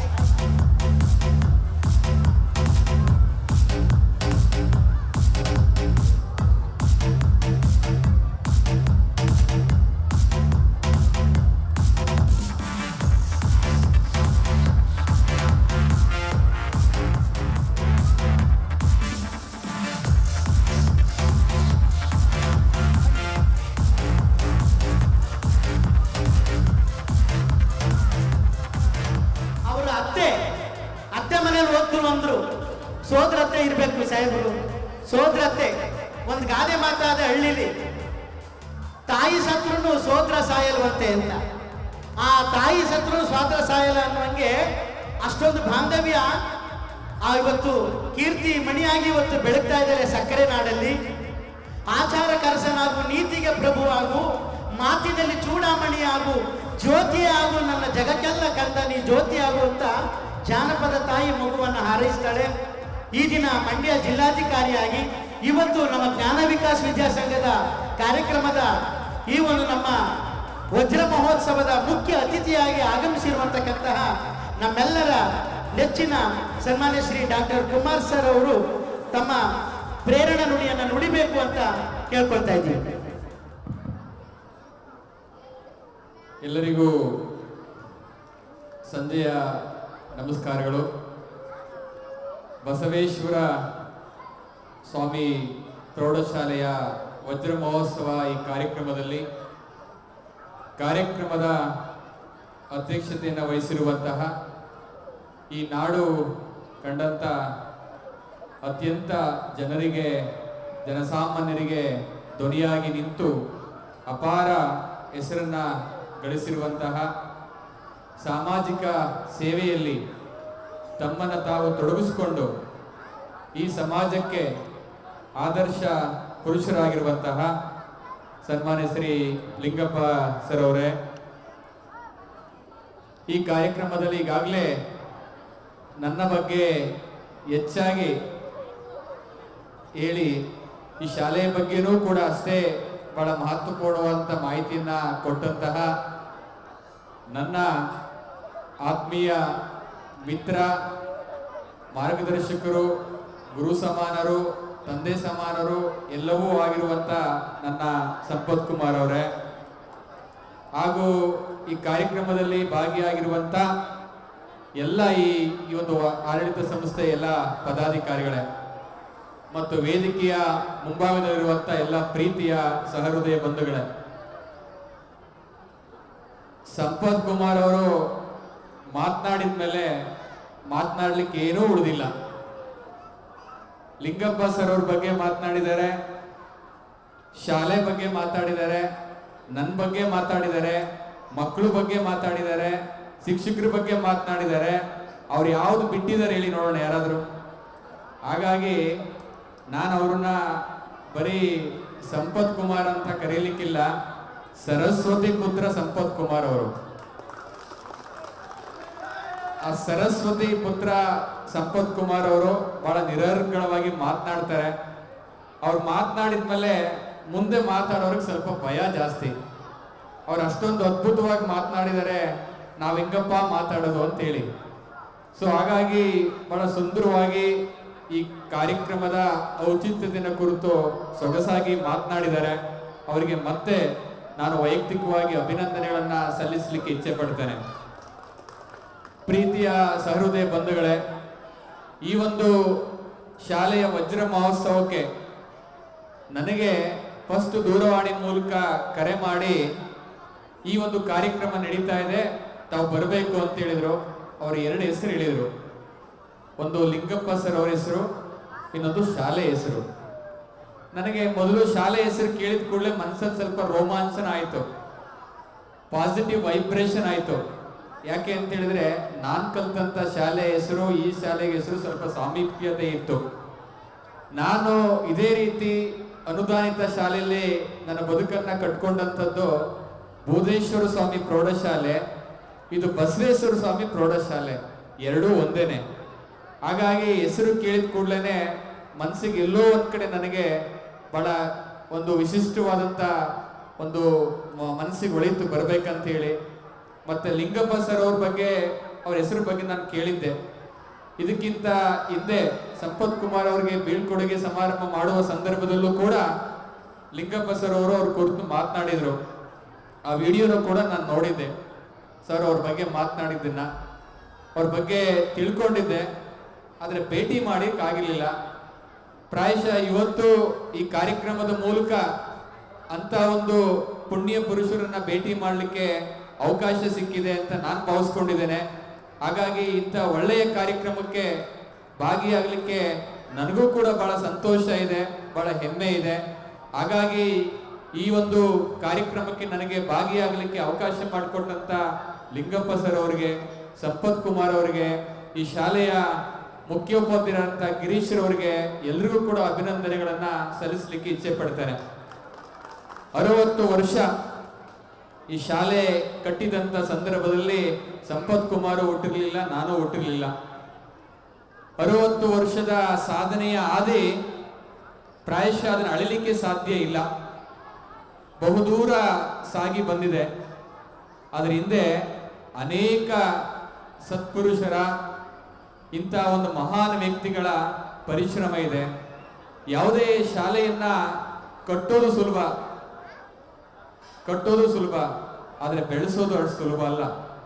ಆದರೆ ಕಟ್ಟಿ ಬೆಳೆಸೋದಿದೆಯಲ್ಲ, ಅದು ಇನ್ನೂ ಕೂಡ ಬಹಳ ಕಷ್ಟ. ಹಾಗಾಗಿ ಶಾಲೆಯನ್ನ ಕಟ್ಟಿ 60 ವರ್ಷ ಈ ಶಾಲೆಗೆ ಬಂದಂತ ಅನೇಕ ಗ್ರಾಮೀಣ ಪ್ರದೇಶದ ಪ್ರತಿಭೆಗಳಿಗೆ ಒಂದು ದಾರಿ ದೀಪ ಆಗಿರುವಂತ ಈ ಶಾಲೆ ಬಗ್ಗೆ ಅಪಾರವಾದಂತ ಗೌರವ ಹೇಗಿದೆ ಅಂತ ಹೇಳಿದ್ರೆ, ನಾನು ಬಂದ ತಕ್ಷಣ ಜನಗಳೆಲ್ಲರೂ ಕೂಡ ಅಷ್ಟು ಪ್ರೀತಿಯಿಂದ ನಮ್ಮನ್ನ ಬರಮಾಡಿಕೊಂಡು ಬೆಳ್ಳಿ ರಥದ ಮೇಲೆ ಕೂರಿಸಿ ನಮ್ಮನ್ನು ಕರ್ಕೊಂಡು ಬಂದ್ರು. ನನಗೆ ತುಂಬಾ ಮುಜುಗರ ಆಯ್ತು. ನಾನು ಆ ಬೆಳ್ಳಿ ರಥದಲ್ಲಿ ಕೂರೋದಿಲ್ಲ, ಕೂರುವಷ್ಟು ಎತ್ತರದ ವ್ಯಕ್ತಿ ಅಲ್ಲ, ನಾನು ಈಗ ಹತ್ತಿರದ ವ್ಯಕ್ತಿ, ನಾನು ಅದ್ರ ಮೇಲೆ ಕೂರಲ್ಲ ಅಂತ ಹೇಳಿ. ಹಾಗಾಗಿ ಯಾವತ್ತೂ ಕೂಡ ಒಂದ್ ಕಡೆ ಹೂವನ್ನ ನಮಗೆ ಕೊಟ್ಟಾಗ, ಹಾರವನ್ನು ನಮಗೆ ಹಾಕ್ದಾಗ ಅದು ನಮಗೆ ಬಹಳ ಹಗುರ ಕಾಣ್ತದೆ, ಏನು ಭಾರ ಅನ್ಸಲ್ಲ. ಒಂದು ಹಾರ ಹಾಕಿದ್ರೆ ನಮಗೆ ಭಾರ ಅನ್ಸಲ್ಲ, ಒಂದು ಕೈಗೆ ಹೂ ಗುಚ್ಚ ಕೊಟ್ರೆ ಅದು ಭಾರ ಅನ್ಸಲ್ಲ, ಬಟ್ ಅದು ಬಹಳ ಹಗುರ ಹೂವು. ಆದ್ರೆ ಅದ್ರ ಹಿಂದೆ ಇರುವಂತ ಪ್ರೀತಿ ಇದೆಯಲ್ಲ, ಅದಕ್ಕೆ ತುಂಬಾ ಭಾರ, ಅದನ್ನ ಅಳಿಲಿಕ್ಕೆ ಆಗೋದಿಲ್ಲ ಆ ಪ್ರೀತಿ ಹಿಂದೆ. ಹಾಗಾಗಿ ಅಂತ ಪ್ರೀತಿಯನ್ನ ತಾವು ನಮಗೆ ಕೊಟ್ಟು ಈ ಒಂದು ಶಾಲೆಗೆ ನಮ್ಮನ್ನು ಸ್ವಾಗತಿಸಿದ್ದೀರಾ, ಅದಕ್ಕೆ ನಾವು ನಿಜವಾಗ್ಲೂ ಕೂಡ ಆಭಾರಿ ಆಗಿರ್ತೀನಿ ಅಂತ ನಾನು ಹೇಳಲಿಕ್ಕೆ ಇಚ್ಛೆ ಪಡ್ತೇನೆ. ಈ ಶಾಲೆ 60 ವರ್ಷದ ಅವಧಿಯಲ್ಲಿ ಸಾವಿರಾರು ವಿದ್ಯಾರ್ಥಿಗಳಿಗೆ, ಅದರಲ್ಲೂ ಕೂಡ ಬಡ ವಿದ್ಯಾರ್ಥಿಗಳಿಗೆ, ರೈತರ ಮಕ್ಕಳಿಗೆ, ಗ್ರಾಮೀಣ ಪ್ರದೇಶದ ವಿದ್ಯಾರ್ಥಿಗಳಿಗೆ ಒಂದು ಸಾರ್ಥಕದ ಬದುಕನ್ನ ಕಟ್ಕೊಳ್ಳಿಕ್ಕೆ ನೀವು ದಾರಿ ದೀಪ ಆಗಿದ್ದೀರಾ. ಹಾಗಾಗಿ ಶಾಲೆಯಲ್ಲಿ ದುಡಿದಂತ ಎಲ್ಲರೂ ಕೂಡ ನಿಜವಾಗ್ಲೂ ಕೂಡ ಪುಣ್ಯವಂತರು. ಈ ಶಾಲೆಯಲ್ಲಿ ಕಲ್ತಂತ ಮಕ್ಕಳು ಕೂಡ ಪುಣ್ಯವಂತರು ಅಂತ ಹೇಳಲಿಕ್ಕೆ ಇಚ್ಛೆ ಪಡ್ತೇನೆ.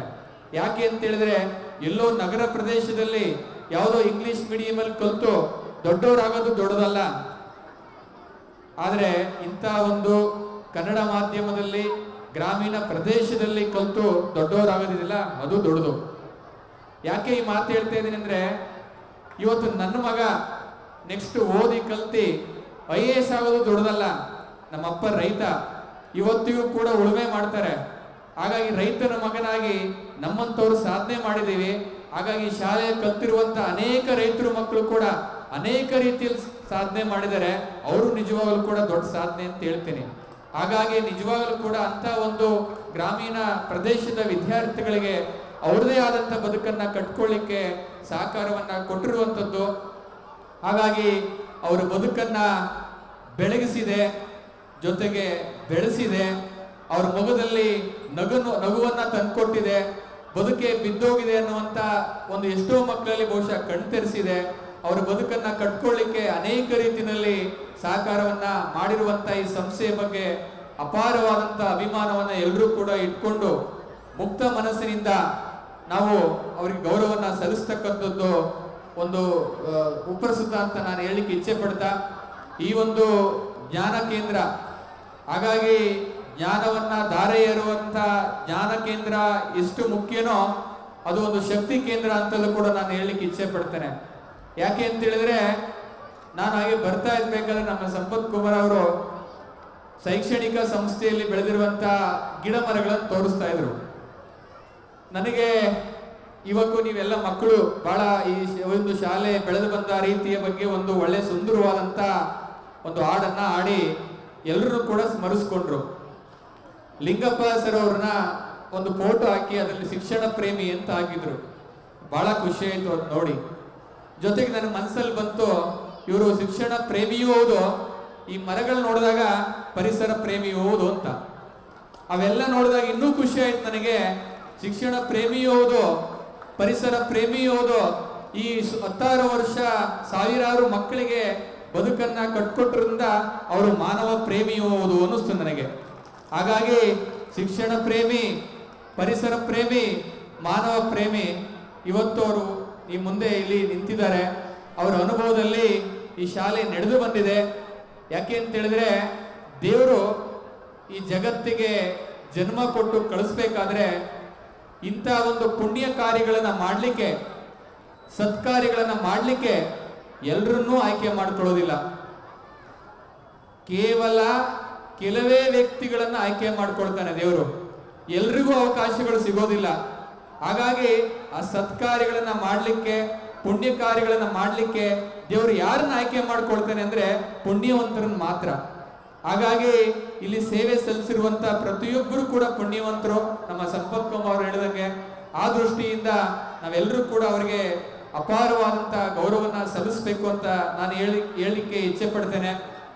ಒಂದು ಕಡೆ ಒಂದು ಮಾತಿದೆ, ಇಂಗ್ಲಿಷಿನಲ್ಲಿ ಒಂದು ಗಾದೆ ಇದೆ, ಒಂದು ಒಳ್ಳೆಯ ಮಾತು. ಏನಂತ ಹೇಳಿದ್ರೆ, ಯಾವತ್ತೂ ಕೂಡ ನಾವು if we start A good school today we can avoid 100 jails tomorrow ಅಂತೇಳಿ.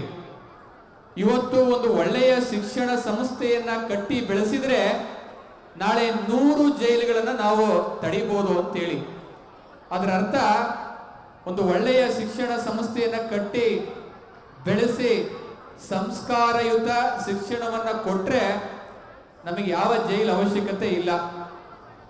ಪ್ರತಿಯೊಬ್ಬ ಮಕ್ಕಳು ಕೂಡ ಈ ಸಮಾಜಕ್ಕೆ ಸತ್ಪುರುಷರಾದ್ರೆ, ಆದರ್ಶ ವ್ಯಕ್ತಿಗಳಾದ್ರೆ, ಒಳ್ಳೆಯ ಪ್ರಜೆಗಳಾದ್ರೆ, ತಂದೆ ತಾಯಿಗಳಿಗೆ ಒಳ್ಳೆ ಮಕ್ಕಳಾದ್ರೆ, ಕಲಿತಂತ ಶಾಲೆಗೆ ಒಳ್ಳೆಯ ವಿದ್ಯಾರ್ಥಿಗಳಾದ್ರೆ ಅದು ಸಾರ್ಥಕ ಆಗುತ್ತೆ. ಹಾಗಾಗಿ ಇವತ್ತು ಒಂದು ಶಾಲೆಯನ್ನ ಕಟ್ಟಿ ಬೆಳೆಸಿದ್ರೆ ಮುಂದೆ ನಾವು ಜೈಲುಗಳನ್ನ ತೆರೆಯೋದನ್ನ ಕಡಿಮೆ ಮಾಡಬಹುದು ಅನ್ನುವಂಥ ಇಂಗ್ಲಿಷ್ನಲ್ಲಿ ಒಂದು ಗಾದೆ ಇದೆ. ಹಾಗಾಗಿ ಇಂಥ ಒಂದು ಪುಣ್ಯ ಪುರುಷರಿಂದ ಶಾಲೆಯನ್ನ ಕಟ್ಟಿ ಈ ಶಾಲೆಯನ್ನ ಬೆಳೆಸಿರುವಂಥದ್ದು ನಿಜಕ್ಕೂ ಕೂಡ ಅದನ್ನ ಅಳಿಲಿಕ್ಕೆ ಸಾಧ್ಯ ಇಲ್ಲ ಅಂತ ಹೇಳ್ತಾ, ಮತ್ತೊಮ್ಮೆ ಈ ಶಿಕ್ಷಣ ಸಂಸ್ಥೆಯಲ್ಲಿ ದುಡಿದು ಹೋಗಿರುವಂತಹ, ದುಡಿತಾ ಇರುವಂತಹ ಪ್ರತಿಯೊಬ್ಬರಿಗೂ ನಾನು ಶಿರಸಾವಹಿಸಿ ನಮಸ್ಕಾರಗಳನ್ನ ಸಲ್ಲಿಸಲಿಕ್ಕೆ ಇಚ್ಛೆ ಪಡ್ತೇನೆ. ನಮ್ಮ ಸಂಪತ್ ಕುಮಾರ್ ಅವರು ಈ ಶಿಕ್ಷಣ ಸಂಸ್ಥೆಯ ಬಗ್ಗೆ ಬಹಳ ಸುಂದರವಾಗಿ ಎಳೆಯಾಗಿ ಅವರ ಅನುಭವದ ಮಾತುಗಳನ್ನ, ಸತ್ಯದ ಮಾತುಗಳನ್ನ, ಅವ್ಯಾವ ಕೂಡ ಅಸತ್ಯ ಮಾತುಗಳಲ್ಲ, ಸತ್ಯದ ಮಾತುಗಳನ್ನ ಅಷ್ಟೇ ಭಾವನಾತ್ಮಕವಾಗಿ ಹೃದಯಾಂತರಾಳದಿಂದ ಮಾತನಾಡಿದ್ದಾರೆ. ಅವ್ಯಾವ ಕೂಡ ಕ್ರಿಯೇಟ್ ಮಾಡಿ ಮಾತನಾಡಿರೋದಲ್ಲ, ಅವ್ರ ಮನಸ್ಸಿನಲ್ಲಿ ಹೃದಯದಿಂದ ಅಂತರ್ಗತವಾಗಿ ಬಂದಿರುವಂತ ಮಾತುಗಳು. ಅವೆಲ್ಲವೂ ಕೂಡ ಅಕ್ಷರಶಃ ಸತ್ಯ. ಅವೆಲ್ಲವೂ ಕೂಡ ನೀವೇ ಸಾಕ್ಷಿಯಾಗಿದ್ದೀರಾ. ನನಗೆ ಸಂಪತ್ ಕುಮಾರ್ ಅವರು ಯಾವ ರೀತಿ ಸಂಬಂಧ ಬಂಧ ಅನ್ನೋದನ್ನ ನಿರೂಪಕರು ಹೇಳ್ತಾ ಇದ್ರು. ಅದು ನಾನು ಯಾವ ರೀತಿನೂ ಹೇಳಲಿಕ್ಕೆ ಆಗೋದಿಲ್ಲ. ಯಾಕೆ ಅಂತ ಹೇಳಿದ್ರೆ, ಅವರು ನನಗೆ ಎಲ್ಲ ರೀತಿಯಲ್ಲೂ ಕೂಡ ಸ್ನೇಹಿತರು ಹೌದು, ಮಾರ್ಗದರ್ಶಕರು ಹೌದು, ಗುರುಗಳು ಹೌದು, ತಂದೆ ಸಮಾನರು ಅವರು. ನನ್ನ ಎಲ್ಲ ಕಷ್ಟ ಸುಖ ದುಃಖಗಳಿಗೆ ನನ್ನ ಕಣ್ಣೀರನ್ನು ಕೊಡುವಂತ ಸಂಪತ್ ಕುಮಾರ್ ಅವರು ಹೌದು. ನಾನು ಯಾವಾಗ್ಲಾದ್ರೂ ಅಳಬೇಕು ಅಂದ್ರೆ ಅವ್ರಿಗೆ ಹೇಳ್ತೀನಿ, ಅವರು ಅಳ್ತಾರೆ. ನಾನು ಯಾವಾಗಲಾದ್ರೂ ನಗಬೇಕಂದ್ರೆ ಅವ್ರಿಗೆ ಹೇಳ್ತೀನಿ, ಅವರೂ ನಗ್ತಾರೆ. ಹಾಗಾಗಿ ಈ ಸಮಾಜದಲ್ಲಿ ನಗುವಿಗೆ ಎಷ್ಟು ಬೆಲೆ ಇದೆಯೋ ಅಳಿವಿಗೂ ಅಷ್ಟೇ ಬೆಲೆ ಇದೆ, ಕಣ್ಣೀರಿಗೂ ಅಷ್ಟೇ ಬೆಲೆ ಇದೆ. ಯಾಕೆಂದ್ರೆ ಕೇವಲ ನಾವು ಅನ್ಕೊಳ್ತೀವಿ ನಗುವಿಗೆ ಮಾತ್ರ ಬೆಲೆ ಇದೆ ಅಂತೇಳಿ, ಅದು ತಪ್ಪು. ಕಣ್ಣೀರಿಗೂ ಅಷ್ಟೇ ಬೆಲೆ ಇದೆ. ಹಾಗಾಗಿ ಎಲ್ರೂ ಕಣ್ಣೀರು ಕೊಡೋಕ್ಕಾಗಲ್ಲ. ಕಣ್ಣೀರಿಗೆ ಮೀಸಲಾಗಿರುವಂತ ಕೆಲವರೇ ವ್ಯಕ್ತಿಗಳಿರ್ತಾರೆ. ಹಾಗಾಗಿ ಇದ್ರಲ್ಲೇ ತಾವೆಲ್ಲ ಅರ್ಥ ಮಾಡ್ಕೋಬೇಕು, ನನ್ನ ನಗುವಿನಲ್ಲಿ ಅವರು ಪಾತ್ರಧಾರಿಗಳು, ನನ್ನ ಕಣ್ಣೀರಲ್ಲೂ ಕೂಡ ಅವರು ಪಾತ್ರಧಾರಿಗಳು. ಸ್ನೇಹಿತರು, ನನ್ನ ಒಡನಾಡಿಗಳು ಅಂತ ಹೇಳ್ಕೊಳ್ಳಿಕ್ಕೆ ಈ ಎದೆಯನ್ನ ಮುಟ್ಟಿ ಎದೆಯನ್ನ ತಟ್ಟಿ ಹೇಳ್ಕೊಳ್ಳುವಷ್ಟು ನೈತಿಕತೆ ನನಗಿದೆ. ಹಾಗಾಗಿ ಅತ್ಯಂತ ನನ್ನ ಭಾವ ಪ್ರಪಂಚಕ್ಕೆ ಬಹಳ ಅತಿ ಹತ್ತಿರವಾಗಿರುವರು. ಅವರು ಹೆಸರಿಗೆ ಸಂಪತ್ ಕುಮಾರ್, ಹಾಗಂತ ಅವ್ರ ಹೆಸರಲ್ಲೇ ಇದೆ ಸಂಪತ್ತು ಅಂತೇಳಿ. ನಾನು ಆಗ್ಲೇ ಹೇಳಿದೆ ಸರಸ್ವತಿ ಪುತ್ರ ಸಂಪತ್ ಅವರು ಅಂತೇಳಿ. ಸಂಪತ್ತು ಅಂತ ಹೇಳಿದ್ರೆ ಧನಿಕ ಸಂಪತ್ತಲ್ಲ, ಅಂದ್ರೆ ದುಡ್ಡು ಅಲ್ಲ. ಆದ್ರೆ ಅವರಲ್ಲಿರುವಂತ ಶ್ರೀಮಂತ ಗುಣಗಳಿಂದ ಅವರು ನಿಜವಾದಂತ ಸಿರಿವಂತ ಸಂಪತ್ತಾಗಿದ್ದಾರೆ. ಅವರಲ್ಲಿರುವಂತ ಜ್ಞಾನ ಆಗಿರ್ಬೋದು, ಅವರಲ್ಲಿರುವಂತ ಭಾವನೆಗಳಾಗಿರ್ಬೋದು, ಅವರಲ್ಲಿರುವಂತ ಭಾವ ಸಂಪತ್ತಾಗಿರ್ಬೋದು, ಅವರಲ್ಲಿರುವಂತ ಜ್ಞಾನ ಸಂಪತ್ತಾಗಿರ್ಬೋದು, ಅವರಲ್ಲಿರುವಂತಹ ಸರಳ ಸಂಪತ್ತಾಗಿರ್ಬೋದು. ಹಾಗಾಗಿ ಎಲ್ಲ ರೀತಿಯಿಂದಲೂ ಕೂಡ ಅವರು ನಿಜವಾಗ್ಲೂ ಕೂಡ ಸಂಪತ್ತು, ಈ ಸಮಾಜಕ್ಕೆ ಸಂಪತ್ತು, ಮತ್ತು ಈ ಶಿಕ್ಷಣ ಇಲಾಖೆಗೆ ಅವರು ಸಂಪತ್ತು. ನಾನು ಆಗ್ಲೇ ಹೇಳ್ತಾ ಇರ್ತೀನಿ, ನೀವು ಸಂಪತ್ತು, ಶಿಕ್ಷಣ ಇಲಾಖೆ ನಿಜವಾಗ್ಲೂ ಕೂಡ ಸಂಪತ್ತು ಅಂತೇಳಿ. ಹಾಗಾಗಿ ನಿಜವಾಗ್ಲೂ ಕೂಡ ಅಂತ ಒಂದು ವ್ಯಕ್ತಿಗಳಿಂದ ನಮ್ಮ ಇಲಾಖೆಗೆ, ನಮ್ಮ ಸಮಾಜಕ್ಕೆ ಸಾಕಷ್ಟು ಅನುಕೂಲ ಆಗುತ್ತೆ ಎನ್ನುವಂತ ಮಾತನ್ನ ಹೇಳ್ತಾ ಮತ್ತೊಮ್ಮೆ ಅವರಿಗೆ ಅಭಿನಂದನೆಗಳನ್ನ ಸಲ್ಲಿಸಲಿಕ್ಕೆ ಇಚ್ಛೆ ಪಡ್ತೇನೆ. ಎರಡನೇದಾಗಿ ಇಲ್ಲಿ ಬಂದಿರುವಂತ 16 ಮಂದಿ ಪೋಷಕರು ಬಂದಿದ್ದೀರಾ. ನಿಮಗೆಲ್ಲರೂ ಕೂಡ ನಾನು 2 ಕಿವಿ ಮಾತುಗಳನ್ನ ಮತ್ತೆ ಮಕ್ಕಳಿಗೆ 2 ಕಿವಿ ಮಾತುಗಳನ್ನು ಹೇಳಿ ನನ್ನ ಮಾತುಗಳನ್ನು ಮುಗಿಸ್ತೇನೆ. ಇವತ್ತು ಈ ಸಮಾಜದಲ್ಲಿ ನಾನು ಆಗ್ಲೇ ಹೇಳಿದೆ, ಮಕ್ಕಳು ಒಳ್ಳೆಯವರಾಗಬೇಕಂದ್ರೆ, ಮಕ್ಕಳು ಚೆನ್ನಾಗಿ ಕಲಿತು ಒಳ್ಳೆಯವರಾಗಬೇಕಂದ್ರೆ ಶಿಕ್ಷಣಕ್ಕೆ ಬಂದು ಅಂಕಗಳನ್ನು ಗಳಿಸೋದು ಅಷ್ಟೇ ಮುಖ್ಯ ಅಲ್ಲ. ಆ ಅಂಕಗಳ ಜೊತೆಗೆ ಸಮಾಜದ ದೃಷ್ಟಿಯಿಂದ ಒಳ್ಳೆಯ ಅಂಕಗಳನ್ನು ಗಳಿಸ್ಕೊಳ್ಬೇಕು. ನಾನು ಯಾವಾಗಲೂ ಹೇಳ್ತಾ ಇರ್ತೇನೆ, ನಮ್ಮ ಮಕ್ಕಳು ಬೇರೆಯವರನ್ನ ರೋಲ್ ಮಾಡೆಲ್ ಆಗಿ ಸ್ವೀಕರಿಸುವ ಅವಶ್ಯಕತೆ ಇಲ್ಲ ಅಂತೇಳಿ. ಯಾಕೆ ಅಂದ್ರೆ ನಮ್ಮ ಮಕ್ಕಳು ನಮ್ಮನ್ನೇ ರೋಲ್ ಮಾಡೆಲ್ ಆಗಿ ಸ್ವೀಕರಿಸಬೇಕು. ತಂದೆ ತಾಯಿಗಳೇ ನಮ್ಮ ಮಕ್ಕಳಿಗೆ ರೋಲ್ ಮಾಡೆಲ್ ಆಗ್ಬೇಕು. ನಾವ್ ಹೇಳ್ತೀವಿ ರೋಲ್ ಮಾಡೆಲ್ ಅವ್ರು ಮಾಡ್ಕೋ, ಇವ್ರು ಮಾಡ್ಕೋ, ಅವ್ರು ನೋಡು ಕಲಿ, ಅವ್ರನ್ನ ಆದರ್ಶವಾದಿಯಾಗಿ ಸ್ವೀಕರಿಸು ಅಂತ. ನನ್ನ ಪ್ರಕಾರ ತಪ್ಪು. ಪ್ರತಿಯೊಂದು ಮನೆಯಲ್ಲೂ ಕೂಡ ಪ್ರತಿಯೊಂದು ಮಕ್ಕಳಿಗೆ ಅವರವರ ಮನೆಯ ತಂದೆ ತಾಯಿ, ಅಜ್ಜ ತಾತ, ಅಣ್ಣ ತಮ್ಮ ಅವರೇ ರೋಲ್ ಮಾಡೆಲ್ ಆಗ್ಬೇಕು. ಅವಾಗ ಮಾತ್ರ ಒಂದು ಸಂಸ್ಕಾರಯುತ ವ್ಯಕ್ತಿಗಳಾಗಿ ರೂಪುಗೊಳ್ಳಲಿಕ್ಕೆ ಸಾಧ್ಯ ಆಗುತ್ತೆ. ನಮ್ಮ ಮಕ್ಕಳು ನಮ್ಮನ್ನ ರೋಲ್ ಮಾಡೆಲ್ ಅಂತ ಸ್ವೀಕರಿಸ್ಬೇಕಂದ್ರೆ ನಾವು ನಮ್ಮ ಮಕ್ಕಳ ಮುಂದೆ ಹೆಂಗಿರ್ಬೇಕು ಅಂತ ಹೇಳಿ, ನಾವೇ ಮಾಡಬಾರ್ದನ್ನ ಮಾಡಿ ನಮ್ಮ ಮಕ್ಕಳಿಗೆ ಅದನ್ನ ಮಾಡಬೇಡಪ್ಪ ಅಂತ ಹೇಳುವಷ್ಟು ನೈತಿಕತೆ ನಮಗೆ ಬರಬಾರದು. ಮಕ್ಕಳು ನಮ್ಮ ನಡೆ ನುಡಿಯನ್ನು ನೋಡಿ, ನಮ್ಮನ್ನ ನೋಡಿ ಕಲಿತು ನಮ್ಮ ದಾರಿಯಲ್ಲಿ ನಡಿಬೇಕು. ನಾವು ಮುಂದೆ ಹೋದಂಗೆ ನಮ್ಮ ದಾರಿಯಲ್ಲಿ ನಮ್ಮ ಮಕ್ಕಳು ಬರಬೇಕು. ಆ ರೀತಿ ನಮ್ಮ ಪೋಷಕರು ಕೂಡ ಇರಬೇಕು. ಮನೆಯಲ್ಲಿ ನಾವೇ ಟಿವಿ ನೋಡ್ತಾ ಇದ್ದು, ನೀನ್ ಟಿವಿ ನೋಡ್ಬೇಡ, ಪುಸ್ತಕ ಇಟ್ಕೊಂಡು ಓದಪ್ಪ ಅಂತ ಹೇಳಕ್ ಆಗಬಾರ್ದು. ಮನೆಯಲ್ಲಿ ನಾವೇ ಬೀಡಿ ಸಿಗರೇಟ್ ಸೇರ್ತಾ ಇದ್ದು, ಬೀಡಿ ಸಿಗರೇಟ್ ಸೇರೋದು ತಪ್ಪು ಅಂತ ಹೇಳ್ಬಾರ್ದು. ಯಾಕೆ ಈ ಮಾತು ಹೇಳ್ತಾ ಇದ್ದೀನಿ ಅಂದ್ರೆ, ನಮ್ಮ ಮಕ್ಕಳು ಯಾವುದನ್ನ ಮಾಡಬಾರ್ದು ಅಂತ ನಾವು ಅಪೇಕ್ಷೆ ಪಡ್ತೇವೆ, ಅದನ್ನೂ ನಾವು ಮಾಡಬಾರ್ದು. ಇದು ನಾನು ನೇರವಾಗಿ ಹೇಳಲಿಕ್ಕೆ ಇಚ್ಛೆ ಪಡೋಂಥದ್ದು. ಹಾಗಾಗಿ ಮನೆಯ ಒಳಗಡೆ ರೋಲ್ ಮಾಡೆಲ್ ಇರ್ತಾರೆ, ಅವ್ರನ್ನ ನಾವು ಸ್ವೀಕರಿಸಬೇಕು ಅಂತ ನಾನು ಹೇಳಲಿಕ್ಕೆ ಇಚ್ಛೆ ಪಡ್ತೇನೆ. ಹಾಗಾಗಿ ಬಂದಿರುವಂತ ಎಲ್ಲ ಪೋಷಕ ಬಾಂಧವರು ಕೂಡ ಹೆಚ್ಚಿನಾಗಿ ಮಕ್ಕಳಿಗೆ ಒಳ್ಳೆಯ ಸಂಸ್ಕಾರವನ್ನು ಕೊಡಬೇಕು. ಒಂದ್ ಕಡೆ ಒಂದು ಮಾತಿದೆ, ಚಾರಿಟಿ ಬಿಗಿನ್ಸ್ ಅಟ್ ಹೋಮ್ ಅಂತೇಳಿ. ಎಲ್ಲಿ ನೈತಿಕತೆ, ಒಂದು ಒಳ್ಳೆಯ ಸಂಸ್ಕಾರ ಪ್ರಾರಂಭವಾಗುತ್ತೆ ಅಂತ ಹೇಳಿದ್ರೆ ಅದು ಮನೆಯಲ್ಲಿ, ಮನೆಯ ಒಳಗಡೆ ಅಂತೇಳಿ. ಒಂದು ಕಡೆ ಒಂದು ಮಾತನ್ನ ನಾನು ಹೇಳಲಿಕ್ಕೆ ಇಚ್ಛೆ ಪಡ್ತೇನೆ. ಇವತ್ತಿನ ಸಮಾಜದಲ್ಲಿ ನಾವೆಲ್ಲರೂ ಕೂಡ ಏನಾಗಿದ್ದೀವಿ ಅಂತೇಳಿ, ಮಕ್ಕಳನ್ನ ನನ್ನ ಒಂದು ಸಲಹೆ ಅಂತ ಹೇಳಿದ್ರೆ, ಈ ಸಮಾಜದಲ್ಲಿರುವಂತ ನಾನು ಒಬ್ಬ ಪೋಷಕ, ನೀವು ಒಬ್ರು ಪೋಷಕರೇ, ನಾನು ನನ್ನ ಮಕ್ಕಳಿಗೆ ತಂದೆ, ನೀವು ಮಕ್ಕಳಿಗೆ ತಂದೆ. ಯಾವತ್ತೂ ಕೂಡ ನಾವು ಮಕ್ಕಳನ್ನ ನಾವು ನನ್ನ ಪ್ರಕಾರ ಯೋಗವಂತರನ್ನಾಗಿ ಮಾಡಬಾರ್ದು. ಮಕ್ಕಳಿಗೆ ನಾವು ಯಾವತ್ತು ಮಕ್ಕಳನ್ನ ಯೋಗವಂತರನ್ನಾಗಿ ಮಾಡಬಾರ್ದು, ಆದರೆ ಯೋಗ್ಯವಂತರನ್ನಾಗಿ ಮಾಡಬೇಕು. ಯಾಕೆ ನಾನು ಈ ಮಾತು ಹೇಳ್ತಾ ಇದ್ದೀನಿ ಅಂದ್ರೆ, ನಾವೆಲ್ಲ ಯೋಚನೆ ಮಾಡೋದು ನಮ್ಮ ಮಕ್ಕಳನ್ನ ಯೋಗವಂತರನ್ನಾಗಿ ಮಾಡ್ತೀವಿ. ಅಂದ್ರೆ ನಮ್ಮ ಮಕ್ಕಳನ್ನ ಒಳ್ಳೆ ಕಂಫರ್ಟ್ ಝೋನಲ್ಲಿ ಇಡಬೇಕು, ಒಳ್ಳೆ ಶಾಲೆಗೆ ಸೇರಿಸ್ಬೇಕು, ಬಸ್ಸಲ್ಲೇ ಕಳಿಸ್ಬೇಕು, ಕಾರಲ್ಲೇ ಕಳಿಸ್ಬೇಕು, ಈಗಲೇ ನಮ್ಮ ಮಗನ ಹೆಸರು ಸೈಟ್ ಮಾಡಬೇಕು, ಈಗಲೇ ನಮ್ಮ ಮಗನಿಗೊಂದು ಮೊಬೈಲ್ ಫೋನ್ ತಕ್ಕೊಡ್ಬೇಕು, ಈಗಲೇ ಅವನೊಂದು ಸೈಟ್ ಮಾಡಿಕೊಡ್ಬೇಕು, ಮನೆ ಕಟ್ಕೊಡ್ಬೇಕು. ಇವೆಲ್ಲ ಮಾಡಿದ್ರೆ ಏನಂದ್ರೆ ಅವರು ಯೋಗವಂತರಾಗ್ತಾರೆ. ಅವರೆಲ್ಲ ಏನಾಗ್ತಾರೆ? ಯೋಗವಂತರಾಗ್ತಾರೆ. ಆದ್ರೆ ದಯಮಾಡಿ ನನ್ನ ವಿನಂತಿ ಅಂದ್ರೆ, ಮಕ್ಕಳು ನೀವು ಯಾರು ಯೋಗವಂತರನ್ನಾಗಿ ಮಾಡೋದು ಬೇಡ, ಅವರನ್ನು ಯೋಗ್ಯವಂತರನ್ನಾಗಿ ಮಾಡಬೇಕು. ಯಾಕೆ ಅಂತ ಹೇಳಿದ್ರೆ, ಯೋಗ ಒಂದ್ಸಲ ಹೋಯ್ತು ಅಂದ್ರೆ ಮತ್ತೆ ಪಡಿಬಹುದು, ಆದ್ರೆ ಯೋಗ್ಯತೆ ಒಂದ್ಸಲ ಹೋಯ್ತು ಅಂದ್ರೆ ಮತ್ತೆ ಪಡಿಲಿಕ್ಕೆ ಆಗಲ್ಲ. ಒಂದ್ ಕಡೆ ಒಂದು ಸಂಪತ್ತು ಹೋಯ್ತು ಅಂದ್ರೆ ಮತ್ತೆ ಪಡಿಬಹುದು, ಆದ್ರೆ ಒಂದು ಗುಣ, ನಮ್ಮಲ್ಲಿರುವಂತ ಕ್ಯಾರೆಕ್ಟರ್, ನಮ್ಮಲ್ಲಿರುವಂತ ಸಂಸ್ಕಾರ, ನಮ್ಮಲ್ಲಿರುವಂತ ಒಳ್ಳೆಯ ನಡೆ ನುಡಿ, ಇವೆಲ್ಲ ಹೋಯ್ತು ಅಂದ್ರೆ ಮತ್ತೆ ಪಡಿಲಿಕ್ಕೆ ಆಗಲ್ಲ. ಹಾಗಾಗಿ ಮಕ್ಕಳಿಗೆ ನೀವು ಶಿಕ್ಷಣ ಸಂಸ್ಥೆಯಲ್ಲಿ ಒಳ್ಳೆಯ ಶಿಕ್ಷಣವನ್ನ ಕೊಡಬೇಕು ಅಂತ ಹಿಂಗ ಅಪೇಕ್ಷೆ ಪಡ್ತೀರೋ, ಮನೆಯಲ್ಲೂ ಒಳ್ಳೆ ಸಂಸ್ಕಾರವನ್ನು ಕೊಡೋದು ಪ್ರತಿಯೊಬ್ಬ ತಂದೆ ತಾಯಿಯ ಜವಾಬ್ದಾರಿಯೂ ಕೂಡ ಹೌದು. ಎಲ್ಲವನ್ನೂ ಶಿಕ್ಷಣ ಸಂಸ್ಥೆಯೇ ಕಲಿಸ್ಲಿಕ್ಕೆ ಆಗೋದಿಲ್ಲ. ಆ ದೃಷ್ಟಿಯಿಂದ ಮಕ್ಕಳನ್ನ ನೀವೆಲ್ಲರೂ ಕೂಡ ಸಂಸ್ಕಾರಯುತ ಮಕ್ಕಳನ್ನಾಗಿ ಮಾಡಿ ಅಂತ ನಾನು ಹೇಳಲಿಕ್ಕೆ ಇಚ್ಛೆ ಪಡ್ತೇನೆ. ಯಾವತ್ತೂ ಕೂಡ ಇವತ್ತು ಹೇಗಾಗಿದೆ ನಮ್ಮ ವ್ಯವಸ್ಥೆಗಳಲ್ಲಿ ಅಂತ ಹೇಳಿದ್ರೆ, ಎರಡು ಅಂಶಗಳನ್ನ ನಾನು ಅವಾಗ ಎಲ್ಲರೂ ಹೋದಾಗ ಹೇಳ್ತಾ ಇರ್ತೀನಿ. ಇವತ್ತಿನ ಶಿಕ್ಷಣ ಸಂಸ್ಥೆಯಲ್ಲಿ ನಾವೆಲ್ಲ ಹೆಂಗೆ ಯೋಚನೆ ಮಾಡ್ತೀವಿ ಅಂತ ಹೇಳಿದ್ರೆ, ನಮ್ಮ ಮಕ್ಕಳನ್ನ ಜನ್ಮ ಕೊಟ್ಟಿರ್ತೀವಿ, ಕಷ್ಟಪಟ್ಟು ಓದಿಸ್ತೀವಿ, ಒಳ್ಳೊಳ್ಳೆ ಶಾಲೆಗೆ ಹಾಕ್ತೀವಿ, ಆದರೆ ಅವ್ರನ್ನ ಎಕ್ಸ್ಪೋರ್ಟ್ ಮಾಡ್ಲಿಕ್ಕೆ ಯೋಚನೆ ಮಾಡ್ತೀವಿ. ಮಕ್ಕಳು ಇಂಪೋರ್ಟ್ ಮತ್ತೆ ಎಕ್ಸ್ಪೋರ್ಟ್ ಮಾಡುವಂತ ವಸ್ತುಗಳಲ್ಲ. ಎಕ್ಸ್ಪೋರ್ಟ್ ಅಂತ ಹೇಳಿದ್ರೆ ನಿಮ್ಗೆಲ್ಲ ಅರ್ಥ ಆಯ್ತು ಅನ್ಸುತ್ತೆ. ನನ್ನ ಮಗ ಒಳ್ಳೆ ಶಾಲೆಯಲ್ಲಿ ಓದಬೇಕು, ಇಂಜಿನಿಯರ್ ಆಗಬೇಕು, ಡಾಕ್ಟರ್ ಆಗಬೇಕು, ಅವನು ಅಮೆರಿಕಕ್ಕೆ ಹೋಗ್ಬೇಕು, ಆಸ್ಟ್ರೇಲಿಯಾಕ್ಕೆ ಹೋಗ್ಬೇಕು, ಅಲ್ಲೇ ಬದುಕಬೇಕು, ಎಷ್ಟು ಬೇಗ ಅವನನ್ನ ಎಕ್ಸ್ಪೋರ್ಟ್ ಮಾಡ್ಬೇಕು ಅನ್ನೋದನ್ನೇ ಯೋಚನೆ ಮಾಡ್ತಾ ಇದ್ದೀವಿ. ಅದು ಆಗಬಾರ್ದು.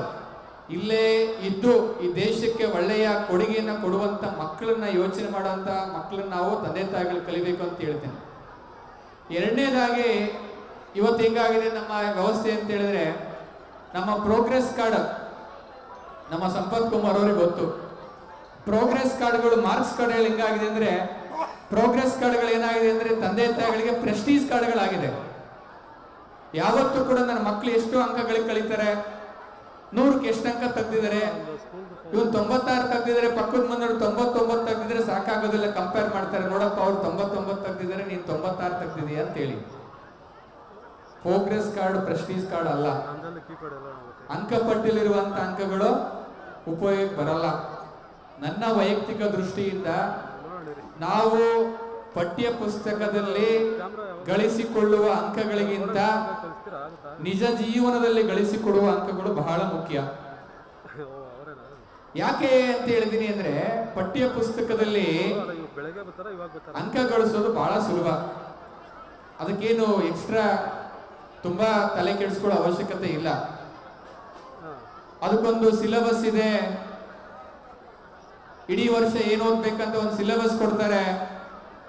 ನಮ್ಮ ಟೀಚರ್ 365 ದಿನ ಪಾಠ ಮಾಡ್ತಾರೆ, ನೋಟ್ಸ್ ಕೊಡ್ತಾರೆ, ಮಾಡೆಲ್ ಕ್ವಶನ್ ಪೇಪರ್ ಕೊಡ್ತಾರೆ, 16 ಟೆಸ್ಟ್ಗಳಾಗತ್ತೆ, ಎಕ್ಸಾಮ್ ಮಾಡ್ತಾರೆ, ತಯಾರಿ ಆಗುತ್ತೆ, ಕುತ್ಕೊಂಡು ಓದ್ತಾರೆ 365 ದಿನ, 100 ಅಂಕ ಗಳಿಸ್ಕೊಳ್ತಾರೆ. ಅದೇನು ದೊಡ್ಡದಲ್ಲ. ಯಾಕೆಂದ್ರೆ ನಾವು 365 ದಿನ ಓದ್ತೀವಿ, 100 ಅಂಕಗಳಿಗೆ ಎಕ್ಸಾಮ್ ಬರಿತೀವಿ. 365 ದಿನ ಓದಿದನ್ನ 3 ತಾಸಲ್ಲಿ ಬರಿತೀವಿ, 3 ತಾಸಲ್ಲಿ ಬರ್ದಿದ್ದನ್ನ 5 ನಿಮಿಷದಲ್ಲಿ ವ್ಯಾಲ್ಯೂಯೇಷನ್ ಮಾಡ್ತೀವಿ. ಸೊ ಇದರಲ್ಲಿ ನಾವೇನು ಮಕ್ಕಳು 100 ಮಾರ್ಕ್ಸ್ ತೆಗೆದ್ರು ಅಂತ ಹೆಮ್ಮೆ ಪಡ್ಕೊಳ್ಳೋ ಅವಶ್ಯಕತೆ ಇಲ್ಲ. ಆದರೆ ನಿಜ ಜೀವನ ದೃಷ್ಟಿಯಿಂದ ಈ ಸಮಾಜದಲ್ಲಿ ಯಾವುದೇ ಕಷ್ಟಗಳು ಬಂದ್ರೆ, ನೋವುಗಳು ಬಂದ್ರೆ, ಎಡರು ತೊಡರುಗಳು ಬಂದ್ರೆ ಅವುಗಳನ್ನು ಎದುರಿಸಿ ಮುಂದೆ ಹೋಗುವಂತ ಏನು ರಿಯಲ್ ಲೈಫ್ ಇದೆ, ನಿಜ ಜೀವನ ಅಂತ ಏನಿದೆ, ಅದರಲ್ಲಿ ಒಳ್ಳೆ ಅಂಕ ಗಳಿಸ್ಕೊಳ್ಳೋದು ಇದೆಯಲ್ಲ, ಅದು ಬಹಳ ದೊಡ್ಡದು. ಯಾಕೆಂದ್ರೆ ಇಲ್ಲಿ ಯಾವುದು ಸಿಲೆಬಸ್ ಇಲ್ಲ, ಇಲ್ಲಿ ಯಾವುದು ಟೆಕ್ಸ್ಟ್ ಬುಕ್ ಇಲ್ಲ, ಇಲ್ಲಿ ಯಾರು ಪಾಠ ಮಾಡಲ್ಲ, ಇಲ್ಲಿ ಯಾರು ಕೂಡ ಕ್ವಶನ್ ಪೇಪರ್ ಕೊಡಲ್ಲ, ಮಾಡೆಲ್ ಕ್ವಶನ್ ಪೇಪರ್ ಕೊಡಲ್ಲ. ನೀವು ಬರ್ದಿರೋ ಕ್ವಶನ್ಸ್ ಪೇಪರ್ನ, ಆನ್ಸರ್ ಪೇಪರ್ನ ವ್ಯಾಲ್ಯೂಯೇಷನ್ ಮಾಡೋರು ಒಬ್ಬರೇ. ಬಟ್ ಇನ್ ರಿಯಲ್ ಲೈಫ್ ಅಲ್ಲಿ 100 ಜನ 10 ಜನ ನಮ್ಮನ್ನು ವ್ಯಾಲ್ಯೂಯೇಷನ್ ಮಾಡ್ತಾರೆ. ಹಾಗಾಗಿ ಒಳ್ಳೆಯ ಅಂಕಗಳನ್ನ ಪಠ್ಯ ಪುಸ್ತಕದಲ್ಲಿ ಕಳಿಸ್ಕೊಡೋದು ಎಷ್ಟು ಮುಖ್ಯನೋ, ರಿಯಲ್ ಲೈಫಲ್ಲೂ ಕೂಡ ಒಳ್ಳೆ ಅಂಕಗಳನ್ನ ಕಳಿಸ್ಕೊಡೋದು ಒಳ್ಳೆ ಮುಖ್ಯ ಅಂತ ನಾನು ಹೇಳಲಿಕ್ಕೆ ಇಚ್ಛೆ ಪಡ್ತಾ, ಮನೆಯಲ್ಲಿ ಇವತ್ತು ನಾವೆಲ್ಲ ತಂತ್ರಜ್ಞಾನ ಯುಗದಲ್ಲಿ ನಾಗಾಲ್ ಓಡ್ತಾ ಇದ್ದೇವೆ. ಪ್ರತಿಯೊಬ್ಬರು ಕೂಡ ಮೊಬೈಲ್ ಫೋನ್ ಬಳಕೆಯನ್ನ ಮಾಡ್ತಾ ಇದ್ದಾರೆ. ಮನೆಗಳಲ್ಲಿ ಟಿವಿ ಬಳಕೆ, ಯೂಟ್ಯೂಬು, ಫೇಸ್ಬುಕ್, ಇನ್ಸ್ಟಾಗ್ರಾಮು ಇವೆಲ್ಲವೂ ಕೂಡ ಪ್ರತಿಯೊಬ್ಬರು ಬಳಸ್ತಾ ಇದ್ದಾರೆ. ಹಾಗಾಗಿ ನಮ್ಮ ಮಕ್ಕಳಿಗೆ ನಾವು ಆದಷ್ಟು ಕೂಡ ಈ ಮೊಬೈಲ್ ಬಳಕೆಗಳಿಂದ ಮನೆಯ ಒಳಗಿನ ಸಂಬಂಧಗಳು ಗಟ್ಟಿ ಆಗ್ತಾ ಇಲ್ಲ.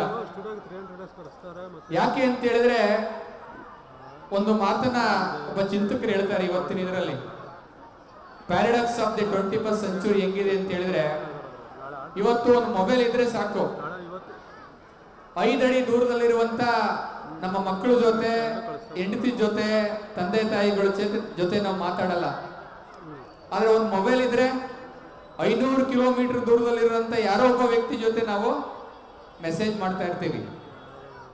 ಸೊ ಆ ಒಂದು ಸ್ಥಿತಿಗೆ ಹೋಗಿದೆ. ಹಿಂದೆ ಅವಿಭಕ್ತ ಕುಟುಂಬ ಇತ್ತು, ಎಲ್ಲರೂ ಕೂಡ ಒಟ್ಟಾಗಿ ಸೇರಿ ತಮ್ಮ ಭಾವನೆಗಳನ್ನ ಶೇರ್ ಮಾಡಿಕೊಂಡು ಸಂಬಂಧಗಳು ಉಳಿತಾ ಇದ್ದು, ಬೆಳೀತಾ ಇದ್ದು. ಇವತ್ತು ತಾಂತ್ರಿಕ ಯುಗದಲ್ಲಿ ಅವೆಲ್ಲವೂ ಕೂಡ ಹೊರಟೋಗಿದೆ. ಆದಷ್ಟು ಕೂಡ ನಮ್ಮ ದೇಶಿತನವನ್ನ ನಾವ್ಯಾವ ಕೂಡ ಮರಿಬಾರ್ದು ಅಂತ ನಾನು ಹೇಳಲಿಕ್ಕೆ ಇಚ್ಛೆ ಪಡ್ತಾ, ಮನೆಗಳಲ್ಲಿ ಸಂಸ್ಕಾರವನ್ನ ಕಲಿಸಿ, ಜೊತೆಗೆ ಮೌಲ್ಯಗಳ ಬಗ್ಗೆ ಅಪಾರವಾದಂತ ಮನವರಿಕೆಯನ್ನು ಮಕ್ಕಳಿಗೆ ಮಾಡಿಕೊಡ್ಬೇಕು. ನಮ್ಮ ನಾಡು ನುಡಿ ಬಗ್ಗೆ ಮಕ್ಕಳಿಗೆ ಒಂದು ಹಿರಿಮೆ ಬರುವಂತೆ ಮೂಡಿಸ್ಬೇಕು. ಮನೆಯಲ್ಲಿ ನಾವು ಬುಕ್ಗಳನ್ನ ಹೆಚ್ಚಾಗಿ ಇಡಬೇಕು. ತಂದೆ ತಾಯಿಗಳು ಪುಸ್ತಕಗಳನ್ನು ಓದಬೇಕು, ಮಕ್ಕಳು ಓದಬೇಕು. ಈ ನಾಡಿನಲ್ಲಿ ಅನೇಕ ಪುಣ್ಯ ಪುರುಷರ ಬಗ್ಗೆ ತಿಳ್ಕೊಳ್ಬೇಕು. ಇವೆಲ್ಲವೂ ಕೂಡ ಮನೆಗಳಲ್ಲಿ ಮಾಡ್ಲಿ ಅಂತ ಹೇಳಲಿಕ್ಕೆ ಇಚ್ಛೆ ಪಡ್ತೇನೆ. ಹಾಗಾಗಿ ನಾನು ಎಲ್ಲರೂ ಕೂಡ ಒಂದು ಮಾತು ಹೇಳ್ತಾ ಇದ್ದೀನಿ, ವ್ಯಾಲ್ಯೂಸ್ ಅಂಡ್ ವ್ಯಾಲ್ಯೂಬಲ್ಸ್ ಅಂತ ಕರಿತೀನಿ. ವ್ಯಾಲ್ಯೂಸ್ ಅಂತ ಹೇಳಿದ್ರೆ ಏನೋ ಮೌಲ್ಯಗಳು, ವ್ಯಾಲ್ಯೂಬಲ್ಸ್ ಅಂತ ಹೇಳಿದ್ರೆ ಬೆಲೆ ಕಟ್ಟುವಂತ ವಸ್ತುಗಳು. ವ್ಯಾಲ್ಯೂಬಲ್ ಅಂದ್ರೆ ನಾನು ಕಟ್ಟಿರೋಂಥ ವಾಚ್ ಆಗಿರ್ಬೋದು, ಚೈನ್ ಆಗಿರ್ಬೋದು, ಉಂಗುರ ಆಗಿರ್ಬೋದು, ಮನೆ ಆಗಿರ್ಬೋದು, ಕಾರ್ ಆಗಿರ್ಬೋದು, ಇವೆಲ್ಲ ವ್ಯಾಲ್ಯೂಬಲ್ಸ್. ಯಾವತ್ತಿದ್ರೂ ಕೂಡ ಅವು ನಶಿಸಿ ಹೋಗುವಂತ ವಸ್ತುಗಳು. ಆದ್ರೆ ವ್ಯಾಲ್ಯೂಸ್ ಇದೆಯಲ್ಲ, ಮೌಲ್ಯಗಳಿದೆಯಲ್ಲ, ಅದಕ್ಕೆ ಬೆಲೆ ಕಟ್ಟಕ್ಕಾಗಲ್ಲ. ಇವು ಒಂದು ವಾಚಿಗೆ ಬೆಲೆ ಕಟ್ಬೋದು, ನಾನು ಹಾಕಿರೋಂಥ ಕೋಟಿಗೆ ಬೆಲೆ ಕಟ್ಬೋದು, ಶೂಗೆ ಬೆಲೆ ಕಟ್ಬೋದು, ನಾನು ಕೊಳ್ಳೋದಿರೋಂಥ ಒಂದು ಚಿನ್ನದ ಸರಕ್ಕೆ ಬೆಲೆ ಕಟ್ಬೋದು, ಉಂಗುರಕ್ಕೆ ಬೆಲೆ ಕಟ್ಬೋದು, ಆದ್ರೆ ಮೌಲ್ಯಗಳಿಗೆ ಬೆಲೆ ಕಟ್ಟಲಿಕ್ಕಾಗಲ್ಲ. ಹಾಗಾಗಿ values are very important than valuables. ಹಾಗಾಗಿ ನಶಿಸಿ ಹೋಗುವ ಸಂಪತ್ತುಗಳಿಗಿಂತ ಬೆಲೆ ಕಟ್ಟಲಾಗದಂಥ ಮೌಲ್ಯಗಳಿದೆಯಲ್ಲ, ಅದು ಬಹಳ ಮುಖ್ಯ ಅಂತ ಕರೀಲಿಕ್ಕೆ ಇಚ್ಛೆ ಪಡ್ತೇನೆ. ಎಲ್ಲವನ್ನೂ ದುಡ್ಡಿನಿಂದ ಪಡಿಲಿಕ್ಕಾಗಲ್ಲ. ಆ ಮಕ್ಕಳಿಗೆ ನಾವು ಹೇಳಬೇಕು, ದುಡ್ಡೇ ಅಂತಿಮ ಅಲ್ಲ, ದುಡ್ಡಿಗಿಂತ ಮಹತ್ವ ಯಾವುದಿದೆ, ನೈತಿಕತೆ, ಎಥಿಕ್ಸ್ ಅಂಡ್ ವ್ಯಾಲ್ಯೂಸ್. ಮಕ್ಕಳಿಗೆ ಅದನ್ನು ಬಿತ್ತಬೇಕು ಅಂತ ನಾನು ಹೇಳಲಿಕ್ಕೆ ಇಚ್ಛೆ ಪಡ್ತಾ, ಮನಿ ವರ್ಸಸ್ ಹ್ಯಾಪಿನೆಸ್ಸಿಗೆ ಹೋದಂಥ ಸಂದರ್ಭದಲ್ಲಿ ನಮಗೆ ಎಲ್ಲವನ್ನೂ ದುಡ್ಡಿನಿಂದಲೇ ಸಂತೋಷ ಸಿಗುತ್ತೆ ಅಂದ್ರೆ ಸಾಧ್ಯ ಇಲ್ಲ. ದುಡ್ಡಿನಿಂದಲೇ ಎಲ್ಲವನ್ನೇ ಗಳಿಸ್ಕೊಳ್ತೀವಿ ಅಂದ್ರೆ ಸಾಧ್ಯ ಇಲ್ಲ. ಆ ಹೊರತಾಗಿ, ದುಡ್ಡಿನ ಹೊರತಾಗಿ ನಮ್ಮಲ್ಲಿರುವಂಥ ಬಾಂಧವ್ಯಗಳು, ಸ್ನೇಹ, ಒಳ್ಳೆಯತನ, ನಾವು ಮಾಡುವಂಥ ಕೆಲಸಗಳು, ಸತ್ಕಾರ್ಯಗಳು, ಅವುಗಳಿಂದ ಹೆಚ್ಚು ಸಂತೋಷ ಸಿಗುತ್ತೆ. ಹಾಗಾಗಿ ಒಂದು ಕಡೆ ಇಂಗ್ಲಿಷ್ನಲ್ಲಿ ಒಂದು ಮಾತಿದೆ, things that money cannot by gives more happiness than things that money can buy ಅಂತ ಹೇಳಿ. ಅದರ ಅರ್ಥ, ದುಡ್ಡು ಕೊಟ್ಟು ಕೊಂಡುಕೊಳ್ಳಲಾಗದೇ ಇರುವಂತ ವಸ್ತುಗಳು ಸಂತೋಷವನ್ನು ಕೊಡ್ತವೆ, ದುಡ್ಡು ಕೊಟ್ಟು ಕೊಂಡುಕೊಳ್ಳುವ ವಸ್ತುಗಳಿಗಿಂತ ಅಂತ ಹೇಳಿ. ನಾವು ದುಡ್ಡು ಕೊಟ್ಟು ತಗೊಂಡಂತ ಎಲ್ಲಾ ವಸ್ತುಗಳಿಂದ ಸಂತೋಷ ಪಡಲಿಕ್ಕೆ ಆಗೋದಿಲ್ಲ. ಆದ್ರೆ ದುಡ್ಡು ಕೊಟ್ಟು ಕೊಂಡುಕೊಳ್ಳಲಾಗದೇ ಇರುವಂತ ವಸ್ತುಗಳು ಇರುತ್ತಲ್ಲ, ಅದು ಇನ್ನೂ ಹೆಚ್ಚು ಸಂತೋಷವನ್ನು ಕೊಡ್ತವೆ ಅಂತ. ಅದನ್ನ ನಾವು ಮಕ್ಕಳಿಗೆ ಬಿತ್ತಬೇಕು ಅಂತ ನಾನು ಹೇಳಲಿಕ್ಕೆ ಇಚ್ಛೆ ಪಡ್ತೇನೆ. ಹಾಗಾಗಿ ಮಕ್ಕಳೆಲ್ಲರೂ ಕೂಡ, ತಂದೆ ತಾಯಿಗಳೆಲ್ಲರೂ ಕೂಡ, ನೀವೆಲ್ಲರೂ ಕೂಡ ಮಕ್ಕಳಿಗೆ ಒಳ್ಳೆಯ ಸಂಸ್ಕಾರವನ್ನ ಕಲಿಸಿ, ಮಕ್ಕಳನ್ನ ಒಳ್ಳೆಯ ಭಾಗ್ಯವಂತರನ್ನಾಗಿ, ಪುಣ್ಯವಂತರನ್ನಾಗಿ ಮಾಡಿ ಅಂತ ಹೇಳ್ತಾ, ಮಕ್ಕಳಿಂದ ಅತಿಯಾದ ನಿರೀಕ್ಷೆಗಳು ಕೂಡ ತಂದೆ ತಾಯಿಗಳು ಮಾಡಬಾರ್ದು. ನಾವು ಒಳ್ಳೆ ದಾರಿ ತೋರಿಸಿದ್ರೆ ಸಾಕು, ಮಕ್ಕಳು ಬೆಳೀತಾರೆ. ಅವರು 100 ಅಂಕ ಗಳಿಸಲೇಬೇಕು ಅಂತ ಹೇಳಿ ಆಟಕ್ಕೆ ಬೀಳಬಾರದು. ಅವರು ಒಳ್ಳೆಯ ಒಂದು ಜೀವನವನ್ನ ರೂಪಿಸ್ಕೊಡಿ ಅಂತ ನಾನು ತಂದೆ ತಾಯಿಗಳಿಗೆಲ್ಲರೂ ಕೂಡ ವಿನಂತಿಯನ್ನು ಮಾಡ್ಕೊಳ್ತಾ, ಬಂದಿರುವಂತ ಎಲ್ಲ ವಿದ್ಯಾರ್ಥಿಗಳಿಗೆ 2 ಕಿವಿ ಮಾತುಗಳನ್ನ ಹೇಳಲಿಕ್ಕೆ ಇಚ್ಛೆ ಪಡ್ತೇನೆ. ನಾವು ಕೂಡ ನಿಮ್ಮ ತರನೇ ಸರ್ಕಾರಿ ಶಾಲೆಯಲ್ಲಿ ಕಲಿತು, ಗ್ರಾಮೀಣ ಪ್ರದೇಶದಿಂದ ಹುಟ್ಟಿ ಬಂದು ಬೆಳೆದು ಈ ಮಟ್ಟಕ್ಕೆ ಬಂದಿದ್ದೀವಿ. ಹಾಗಾಗಿ ಯಾವುದೇ ಕಾರಣಕ್ಕೂ ಕೂಡ ಗ್ರಾಮೀಣ ಪ್ರದೇಶದಿಂದ ಬಂದಿರತಕ್ಕಂಥ ಮಕ್ಕಳು ಯಾವುದೇ ನಕಾರಾತ್ಮಕ ಮನೋಭಾವನ ತಾಳದೆ ಒಂದು ಪಾಸಿಟಿವ್ ಥಿಂಕಿಂಗ್ ಕೆಪಾಸಿಟಿಯನ್ನು ಬಳಸ್ಕೊಂಡು ನಾನು ಕೂಡ ಸಾಧನೆ ಮಾಡಬಹುದು ಅನ್ನುವಂಥ ಒಂದು ನಂಬಿಕೆಯನ್ನು ಇಟ್ಕೊಂಡು ಒಳ್ಳೆಯದಾಗಿ ಶಿಕ್ಷಣವನ್ನು ಪಡಿಬೇಕು. ಯಾಕೆ ಅಂತ ಹೇಳಿದ್ರೆ, ನಾನು ಈ ಒಂದು ಬಿಡದಿಗೆ ಈ ಊರವನೇನಲ್ಲ. ನಾನು ನಮ್ಮೂರು ಹಾಸನ, ಅಲ್ಲಿ ಕಲಿತು ಓದಿ ಸಾಧನೆ ಮಾಡಿದ್ದೀನಿ. ಆದರೂ ಕೂಡ ನನಗೆ ಕರೆಸಿ ಇಷ್ಟು ಗೌರವ ಕೊಟ್ಟು ಆ ರಥದ ಮೇಲೆ ಕೂರಿಸಿ ನಮಗೊಂದು ಇಲ್ಲಿ ಬಂದು ಮಾತನಾಡ್ಲಿಕ್ಕೆ ಅವಕಾಶ ಮಾಡಿಕೊಟ್ಟಿದ್ದೀರಿ. ಅದೇ ರೀತಿ ಈ ಶಾಲೆಯಲ್ಲೇ ಕಲಿತು ಓದಂತ ಅನೇಕ ಸಾಧಕರು ಕೂಡ ಇದ್ದಾರೆ, ಅವ್ರದ್ದು ಸಾಧನೆನೇ. ಹಾಗಾಗಿ ನಾನು ಯಾಕೆ ಹೇಳಲಿಕ್ಕೆ ಇಚ್ಛೆ ಪಡ್ತೇನೆ ಅಂದ್ರೆ, ಇಲ್ಲಿ ಬಂದಿರುವಂತ ಮಕ್ಕಳೆಲ್ಲರೂ ಕೂಡ ನಿಮ್ಮಲ್ಲಿ ಯಾವುದೇ ಕಾರಣಕ್ಕೂ ಕೂಡ ನಕಾರಾತ್ಮಕ ಮನೋಭಾವನೆ ಬೆಳೆಸ್ಕೊಳ್ಳದಲ್ಲೇ ಒಂದು ಒಳ್ಳೆಯ ಗುರಿಯನ್ನು ನಿಮ್ಮ ಬದುಕಿನಲ್ಲಿ ಹಾಕೊಂಡು ಸಾಧನೆ ಮಾಡಬೇಕು. ಜೀವನದಲ್ಲಿ ಗುರಿ ಎಷ್ಟು ಮುಖ್ಯನೋ ದಾರಿನೂ ಅಷ್ಟೇ ಮುಖ್ಯ. ನಾನು ಯಾಕೆ ಈ ಮಾತು ಹೇಳ್ತಾ ಇದ್ದೀನಿ ಅಂತ ಹೇಳಿದ್ರೆ, ನಮ್ಮ ತಂದೆ ಯಾವುದೇ ವಿಶ್ವವಿದ್ಯಾನಿಲಯಕ್ಕೆ ಹೋಗಿ ಪಾಠ ಕಲ್ತಿಲ್ಲ, ಅವ್ರು ಯಾವುದೇ ಕಲಿತು ಶಿಕ್ಷಣ ತಜ್ಞ ಆಗಿಲ್ಲ. ಅವರೊಬ್ಬ ಸಾಮಾನ್ಯ ರೈತ. ಅವರೊಂದು ಕಡೆ ನನ್ಗೆ ಯಾವಾಗಲೂ ಕೂಡ ಒಂದು ಮಾತು ಹೇಳೋರು, ಅವ್ರದೇ ಭಾಷೆಯಲ್ಲಿ ಹೇಳೋರು, ನಮಗೆ ಕೂರಿಸ್ಕೊಂಡು ಹೇಳ್ಬೇಕಾದ್ರೆ, ನೋಡಪ್ಪ, ಬದುಕಿನಲ್ಲಿ ಒಳ್ಳೆ ದಾರಿಲಿ ಹೋಗ್ಬೇಕಂದ್ರೆ ಅದು ಒಂದೇ ದಾರಿ. ಅದು ಯಾವ ದಾರಿ ಅಂದ್ರೆ ಒಳ್ಳೆ ದಾರಿ.